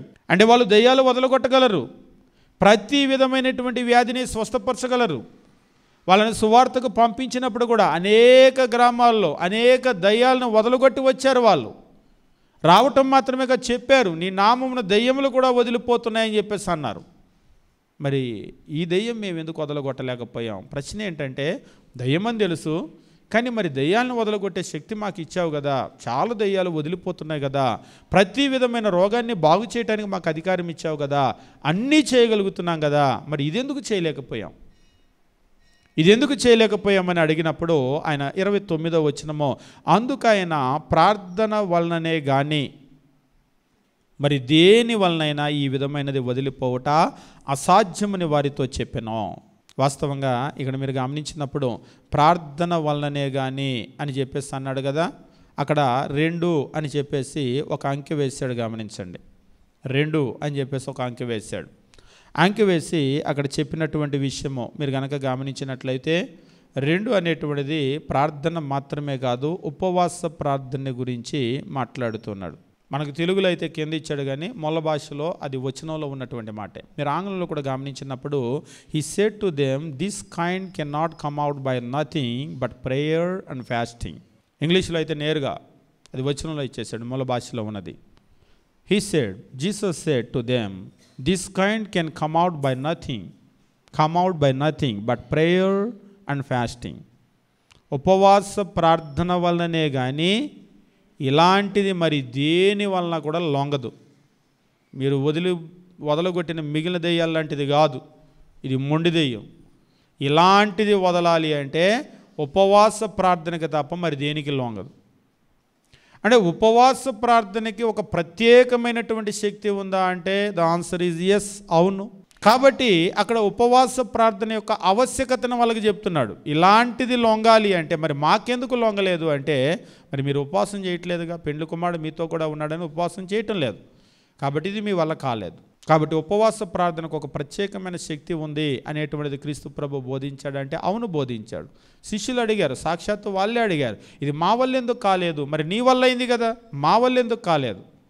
అవును, క్రీస్తు ప్రభు 40 రోజులు ఉపవాసం ఉన్నాడు. 40 రోజులే కాదు, ఆయన తన జీవితంలో ఉపవాసం ఉండటం అనేటువంటిది మనం చూస్తూ ఉంటాం. ఉపవాసము ప్లస్ ప్రార్థన, ఈ రెండు గనక కలిసినాయి అంటే అది చాలా శక్తివంతంగా ఉంటుంది. ఎంత శక్తివంతంగా ఉంటుంది అంటే మనం బైబిల్లో చూస్తూ ఉంటాం. ఉపవాస ప్రార్థన వల్ల జరిగినటువంటి నిజంగా పారసీక సామ్రాజ్యంలో పారసీక ఆజ్ఞను తిరగరాయటం అంటే చరిత్రలో ఎవరు ఊహించుండరు. ఎస్తేరు గ్రంథంలో యూదుల నాశనం అనేటువంటిది కన్ఫామ్ అని అందరూ కూడా అనుకున్నారు. ఇక ఎవడొచ్చినా పైనుంచి దేవుడే దిగొచ్చినా అంటాం కదా, అప్పుడప్పుడు దేవుడే దిగొచ్చినా ఇక ఈసారి యూదుల్ని ఎవడు తప్పించలేడు అనుకొని ఉంటారు. కానీ ఒక 3 రోజుల ఉపవాస ప్రార్థన మొత్తము పారసీక చట్టాన్నే తలక్రిందులు చేసేసింది. ఇంకా చెప్పాలంటే అక్కడ హామాన్ అనేటువంటి వాడు అడ్రస్సే గల్లంత అయిపోయింది, అడ్రస్ లేకుండా పోయాడు. హామాను కావచ్చు, హామాన్ యొక్క 10 మంది కుమారులు కావచ్చు, ఆయన అడ్రస్సే గల్లంత అయిపోయింది ఆ ఉపవాస ప్రార్థన. ఇంకా చెప్పాలంటే పారసీక సామ్రాజ్యాన్నే మార్చేసింది. హామాన్ అనేటువంటి వాడు వెళ్ళిపోయి అదే ప్లేస్లోకి మొర్దెకై వచ్చాడు. మొర్దెకై వచ్చి ఏ యూదులు అసలు భూమి మీద లేకుండా పోతారనుకున్నారో ఆ యూదుల భయం వల్ల మిగిలిన వాళ్ళందరూ యూదులు అయిపోయారు. కాబట్టి ఉపవాస ప్రార్థన అనేటువంటిది చాలా చాలా శక్తివంతమైంది. ప్రార్థన విడిగా, ఒకవేళ మీరు ఆహారం తినకుండా ఉండటం విడిగా గనక ఉంటే వాటి వల్ల విడిగా ఉన్నటువంటి వాటి వల్ల ప్రయోజనం ఉండదు. కానీ ఆ రెండు ఎప్పుడైతే కలిసినప్పుడు అది చాలా శక్తివంతంగా ఉంటుంది. ఈరోజు కొందరు ఏం చేస్తారంటే ఉపవాసం ఉండి పనికి వెళ్ళిపోతారు, ఉపవాసం ఉండి ఉద్యోగానికి వెళ్ళిపోతూ ఉంటారు, ప్రార్థన ఉండదు. దానివల్ల ప్రయోజనం ఏముండదు. విడిగా చేసుకునే ప్రార్థన కాదు. వాళ్ళు ఏమనుకుంటారు, పొద్దున్నుంచి ఉపవాసం ఉన్నా కదా అని రాత్రికి ప్రార్థన చేసుకుంటూ ఉంటారు. ఉపవాసం విడిగా ఉండటము, ప్రార్థన విడిగా చేసుకోవటం వల్ల ఏ విధమైనటువంటి ప్రయోజనం ఉండదు. మీరు ఎరాల్డెడ్ అనేటువంటిది ఉంటుంది, లేకపోతే ఎంసీలు ఉంటుంది, కొన్ని రకాల ఇవి ఉంటాయి. మీరు చూడండి, ఒక్కదాన్నే తీసుకొని అతికించండి, ఒక్కదాన్నే పెట్టండి, అక్కడ ఏమీ ప్రయోజనం ఉండదు. రెంటిని కనుక కలిపారు అంటే అది కొన్ని నిమిషాల్లోనే మీకు రాయిలాగా మారిపోతుంది. ఇందాక నేను చెప్పాను కదా, కొన్ని రకాల కెమికల్స్ చాలా చాలా పవర్ఫుల్ అనమాట. కొంచెము మీరు కనుక చూసినట్లయితే అదేమి పెద్ద ఇంజెక్షన్ తీసుకొని కొన్ని ml 5 ml 10 ml ఎక్కించాల్సిన అవసరం కూడా ఉండదు. కొంచెము సూదిలో తీసుకొని కొన్ని డ్రాప్స్ అలా వెలుపుతో కూడా చాలా విషంగా అవి మారిపోతూ ఉంటాయి. అంటే ఇక్కడ నేను దేని గురించి మాట్లాడుతున్నానంటే, ఈ ప్రార్థన అనేటువంటిది ఎప్పుడైతే ఉపవాసానికి కలిసిందో, ఉపవాసానికి కనుక కలిసినట్లయితే అది చాలా శక్తివంతంగా మారిపోతుంది. ఇంకా చెప్పాలి అంటే ఆ ఉపవాస ప్రార్థన యొక్క రిజల్ట్ అనేటువంటిది చాలా ఎఫెక్టివ్గా ఉంటుందని క్రీస్తు ప్రభు చెప్పాడు. రహస్యమందు చూచుచున్నటువంటి నీ తండ్రి నీకు ప్రతిఫలం ఇచ్చును. ఉపవాస ప్రార్థనకి ఖచ్చితమైనటువంటి రివార్డ్ అనేటువంటిది ఉంటుంది. అంతేకాదు, శిష్యులు అడిగినప్పుడు ఎందుకు నీ శిష్యులు ఉపవాసం చేయరు అని చెప్పేసి అంటే, ఉపవాసం చెయ్యరు ఉండదని అనలేదు. పెండ్లి కుమారుడు ఉన్నాడు కాబట్టి చేయలేదు. పెండ్లి కుమారుడు తమతో కూడా లేకుండా కొనిపోబడేటువంటి దినాలు వస్తాయి, అప్పుడు వారు చేయుదురు అనే చెప్పాడు. ఎప్పుడు చేయుదురు అంటే పెండ్లి కుమారుడు తమతో కూడా లేకుండా కొనిపోబడే దినాలు వస్తే చేస్తారు. అవసరం కూడా అది. ఇక్కడ కూడా మనం గమనించినప్పుడు శిష్యులు మేమెందుకు వదలగొట్టలేకపోయాం అని చెప్పేసి అంటే, మోగవైన చెవిటి దెయ్యమా, ఇది కొంచెం కఠినమైనటువంటిది. ఇలాంటివి ఉపవాస ప్రార్థనకి తప్ప మనకి చెప్పినప్పుడు ఆంగ్లంలో అయితే నేరుగా ఉపవాస ప్రార్థన అని అన్నాడు, తెలుగులో అయితే ప్రార్థన అని కింద వేసాడు దానికి. This kind can come out by nothing but prayer and fasting. కేవలం ఉపవాస ప్రార్థన ద్వారానే ఇలాంటి లొంగది తప్ప మరి దేనికి లొంగం. కాబట్టి అటువంటి వాటిని కూడా మనం లొంగదీయాలి. ఎందుకంటే మనకు కొన్ని రకాలైన శోధనలు వస్తూ ఉంటాయి. ఆ శోధనలు ప్రార్థనతో పోరాడుతూ ఉంటాం, కానీ ఎప్పుడైతే అవ్వలేదో మనం వెంటనే చేయాల్సింది ఏంటంటే, మీరు యుద్ధం చేసేటప్పుడు వాళ్ళు ఏం చేస్తూ ఉంటారంటే కొన్ని శక్తివంతమైనటువంటి ఆయుధాలను ప్రయోగిస్తూ ఉంటారు. మొదట మామూలు ఆయుధాలు ప్రయోగించిన ఇది అవ్వలేదు అంటే కొన్ని శక్తివంతమైనటువంటి ఆయుధాలు ఉంటాయి. మనకు కూడా ఒక శక్తివంతమైనటువంటి వెపన్ ఆయుధం ఏమిటి అంటే ఫాస్టింగ్ ప్రేయర్. అపవాదిని గెలవాలి, నెగ్గాలి. మీకు ఎన్నో రిక్వెస్ట్లు ఉంటాయి, ఎంతో కాలం నుంచి మీరు చేస్తూ ఉంటారు. అది అవ్వలేదు అంటే ఇక మీరు అలా వదిలేయొద్దు. మీ దగ్గర ఉన్నటువంటి ఒక శక్తివంతమైనటువంటి ఆయుధం ఉంది. అదేమిటి అంటే ఉపవాస ప్రార్థన ప్రయోగించండి. ఆ ఉపవాస ప్రార్థన కనుక ప్రయోగిస్తే ఖచ్చితంగా లొంగుతుంది. ఇక్కడ రాయలేదు, కానీ మత్తయి సువార్తలో దీన్ని రాశారు. మీరు మత్తయి సువార్త చదివేటప్పుడు 9వ అధ్యాయము మత్తయి సువార్తలో చెప్పాడు కదా, మీకు మత్తయి సువార్త 17వ అధ్యాయంలో మత్తయి సువార్తలో చెప్పాడు. అక్కడ ఏమన్నాడంటే క్రీస్తు ప్రభు మాట్లాడుతూ మత్తయి సువార్తలో ఈ కాంటెక్స్ట్లోనే మాట్లాడుతూ ఒక మాట చెప్తూ ఉంటాడు. మీరు గమనించినప్పుడు మత్తయి సువార్త 17వ అధ్యాయము 19వ వచనము, తరువాత శిష్యులు ఏకాంతంగా యేసునొద్దకు వచ్చి మేమెందుకు చేత దాన్ని వెళ్ళగొట్టలేకపోతామని అడిగిరి. 20-21 వచనాలు, అందుకైన మీ అల్ప విశ్వాసము చేతనే మీకు ఆవగింజంత విశ్వాసం ఉండిన యెడల ఈ కొండను ఇక్కడ నుంచి అక్కడికి పొమ్మనగానే అది పోవును అని. వాస్తవంగా ఇది ఉపవాస ప్రార్థన గురించి చెప్పాడు. మీకు ఆవగింజంత విశ్వాసం ఉంటే అంటే ఇది కేవలం విశ్వాసం గురించి కాదు. మార్క్స్ వార్త మనం చదివేటప్పుడు అర్థమవుతుంది. ఉపవాస ప్రార్థన ఏం చేయగలుగుతుంది అంటే ఈ కొండను చూచి ఇక్కడ నుంచి అక్కడికి పొమ్మనగానే అది పోవును. కొండల్ని కూడా కదిలించేటువంటి శక్తి దానికి ఉంటుంది. ఉపవాస ప్రార్థనకి ఉండేటువంటి ప్రత్యేకమైనటువంటి శక్తి. మీకు అసాధ్యమైనది ఏది కూడా ఉండదు.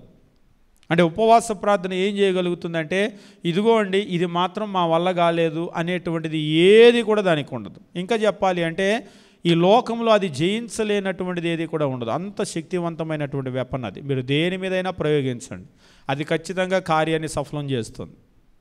కాబట్టి దేవుడు మనకిచ్చినటువంటి ఒక గొప్ప వరం ఏమిటి అంటే ఉపవాస ప్రార్థన.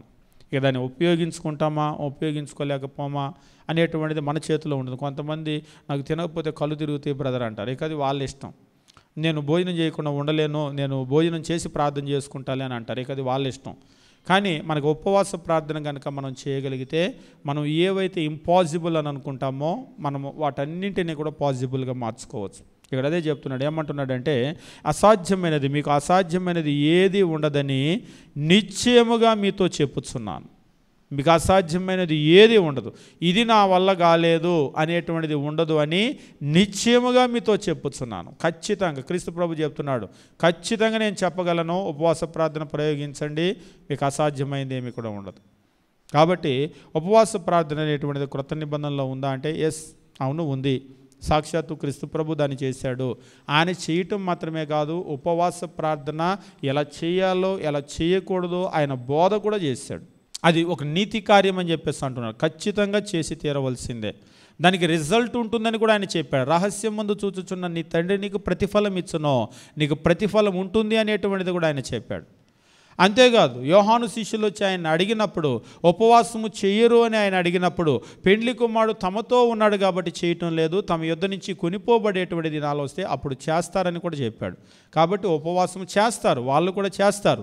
ఎప్పుడు చేస్తారంటే ఒక ఆచారంలాగా పారంపర్యంలాగా మీరు ఉన్నట్లుగా వాళ్ళు చేయరు, కానీ అవసరం వస్తుంది, అవసరాన్ని బట్టి వాళ్ళు చేస్తారు. అవును, ప్రతి ఉపవాస ప్రార్థన వెనకాల ఒక అవసరం ఉంటుంది. మీరు పాత నిబంధనలో యూదులను కూడా గమనించినప్పుడు ఊరికి సోమవారం అనుకోనో మంగళవారం అనుకోనో శుక్రవారం అనుకోనో చేయలేదు. ఇవాళ కొన్ని స్థానిక సంఘాల్లో ప్రతి మంగళవారం జరుగునో లేకపోతే ప్రతి శుక్రవారం జరుగునో ప్రతి శనివారం జరుగునో అని అంటూ ఉంటారు. ఒకవేళ ఏ కారణం లేకపోతే అది ఒక ఆచారమే అవుతుంది, కానీ ఒక కారణాన్ని బట్టి మనం దాన్ని చేస్తూ ఉండాలి. ఇక సేవకులు ఉండటానికైతే ఖచ్చితంగా సంఘంలో సేవకులు ఉండటానికి ఒక ప్రత్యేకమైన కారణం ఉంటుంది. ప్రత్యేకమైన కారణం అంటే స్థానిక సంఘంలో ఉండే కష్టాలు ఇబ్బందులు ఇవన్నీ. ఇదిగో మేము ప్రేయర్ రిక్వెస్ట్లు నోట్స్లు రాస్తూ ఉంటాం కదా, రాసి నోట్బుక్లు నిండిపోతూ ఉంటాయి, ఎన్ని సమస్యలు. కాబట్టి ఒకవేళ మీకున్నటువంటి సమస్యలు కూడా మాకు కూడా ఎప్పుడు సమస్యలు ఉంటున్నాయంటే ధారాళంగా చేయొచ్చు, కానీ ఒక ఆచారంగా ఒక పారంపర్యంగా చేయకూడదు. అంతేకాదు ఈ ఉపవాస ప్రార్థన అనేటువంటిది ఎంత శక్తివంతంగా ఉంటుందనేటువంటిది చెప్తూ, ప్రార్థన విడిగా ఒకవేళ ఆహారం తినకుండా మానివేసి విడిగా ఉంటే అది ఎఫెక్టివ్గా ఉండదు. నిన్న మానేసే కాబట్టి వాళ్ళు చేస్తాను అది ఉపవాసం అవుతుందా అంటారు కొంతమంది. నిన్న మానేస్తే ఇవాళ ఉపవాస ప్రార్థన అవ్వదు. ఇందాక నేను చెప్పాను కదా, అంటే కొంతమంది ఏమో ఉపవాసం అని చెప్పేసి డ్యూటీకో ఉద్యోగానికో పనికో వెళ్ళిపోతారు, సాయంత్రం వచ్చాక ప్రార్థన చేస్తారు. అట్లా కాదు, మీరు ఉపవాసం ఉండి ప్రార్థన చేయాలి. అలా కనుక చేసినట్లయితే అది చాలా శక్తివంతంగా ఉంటుంది. ఇంకా చెప్పాలంటే మీకు అసాధ్యమైనది ఏది ఉండదు. ఇక్కడ ఒక ఎక్స్ట్రీమ్ ఎగ్జాంపుల్ చెప్తూ ఉంటాడు క్రీస్తు ప్రభు. ఏమిటి అంటే, కొండను చూచి, మీరు కనుక గమనించినట్లయితే కొండను చూచి ఇక్కడి నుంచి వెళ్ళి నువ్వు సముద్రంలో పడు అని చెప్పేసి అంటే అది కదిలిపోతుంది. ఇక్కడి నుంచి అక్కడికి పొమ్మని కానీ అది పోతుంది. నిజంగా కొండల్ని కదిలించడం అంటే మామూలు విషయం కాదు. అంటే ఉపవాస ప్రార్థనకు ఉన్నటువంటి శక్తిని గురించి చెప్తూ, ఇది లిటరల్ కాదు, శక్తిని గురించి చెప్తూ ఆయన చెప్తూ ఉన్నాడు, కొండను ఎక్కడి నుంచి అక్కడికి పో అంటే కూడా పోతుంది. అంత శక్తివంతంగా ఉంటుంది, అసాధ్యమైనది ఏది కూడా ఉండదు. కాబట్టి ఈరోజు మనం గమనించినటువంటి విషయం ఏమిటి అంటే, ఉపవాస ప్రార్థన గురించి క్రీస్తు ప్రభు ఇంకా చాలా బోధించాడు, చాలా విషయాలు. ఉపవాస ప్రార్థన అనేటువంటిది ఆప్షనల్ కాదు, ఇట్స్ మ్యాండటరీ, ఖచ్చితంగా చేయాలి. When you fast, not if you fast, when you fast. మీరు ఉపవాసము చేయనప్పుడు దానికి రిజల్ట్ అనేటువంటిది ఖచ్చితంగా ఉంటుంది. రిజల్ట్ ఉండాలి అంటే మనం ఎట్లా చేయాలంటే, ఉపవాసము ప్రార్థన రెండు ఒక్కసారి. అంతేగాని ఉపవాసం ఒక రోజు ఉండి ప్రార్థన ఒకసారి చేసుకుంటూ నేను రోజు ప్రార్థన చేసుకుంటానండి అప్పుడు ఉపవాసం ఉంటానంటే కుదరదు. కాబట్టి ఉపవాసం ఉన్నప్పుడు మనం ప్రార్థన చేయవలసినటువంటి అవసరం ఉంటుంది. ఎప్పుడైతే ఉపవాస ప్రార్థన మనం చేస్తామో అసాధ్యమైనటువంటిది ఏది, దానికి లొంగనటువంటిది ఏది లేదు ప్రపంచంలో. ఇంకా చెప్పాలి అంటే క్రీస్తు ప్రభువు ఆయనే తన్ను అపవాది శోధించినప్పుడు ఈ ఉపవాస ప్రార్థనతోనే నెగ్గాడు. మీరు ఒక్కసారి ఊహించుకోవచ్చు, క్రీస్తు ప్రభుని శోధించడం అంటే ఏ రేంజ్లో శోధించి ఉంటాడని. దానికి సమాధానం చెప్పింది కూడా ఉపవాస ప్రార్థనే. దానికే సమాధానం చెప్పింది అంటే మనకొచ్చే శోధనలకి చాలా సులభంగా సమాధానం చెప్పగలదు అది. కాబట్టి ఉపవాస ప్రార్థన దాని శక్తిని మీరు అర్థం చేసుకోండి. అది ఎప్పుడు మీకు అవసరం, ఒక ఆచారంగా ఒక పారంపర్యంగా వెళ్ళిపోవద్దు. అది ఎప్పుడు అవసరమో అప్పుడు మాత్రం దాన్ని ప్రయోగించండి. యూదులు కూడా వాళ్ళకి యుద్ధాలు వచ్చినప్పుడు, వాళ్ళకి అపాయం వచ్చినప్పుడు, వాళ్ళకి ఎప్పుడైతే అవసరం ఉంటుందో అప్పుడు దాన్ని ప్రయోగించేటువంటి వాళ్ళు. కాబట్టి ఉపవాస ప్రార్థన యొక్క శక్తిని మనము మన యొక్క సంఘాలు కూడా ఉపయోగించుకుందాం. దేవుడు మనకు, మన కుటుంబాలకు, సంఘాలకు గొప్ప మేలు చేయనుగాక.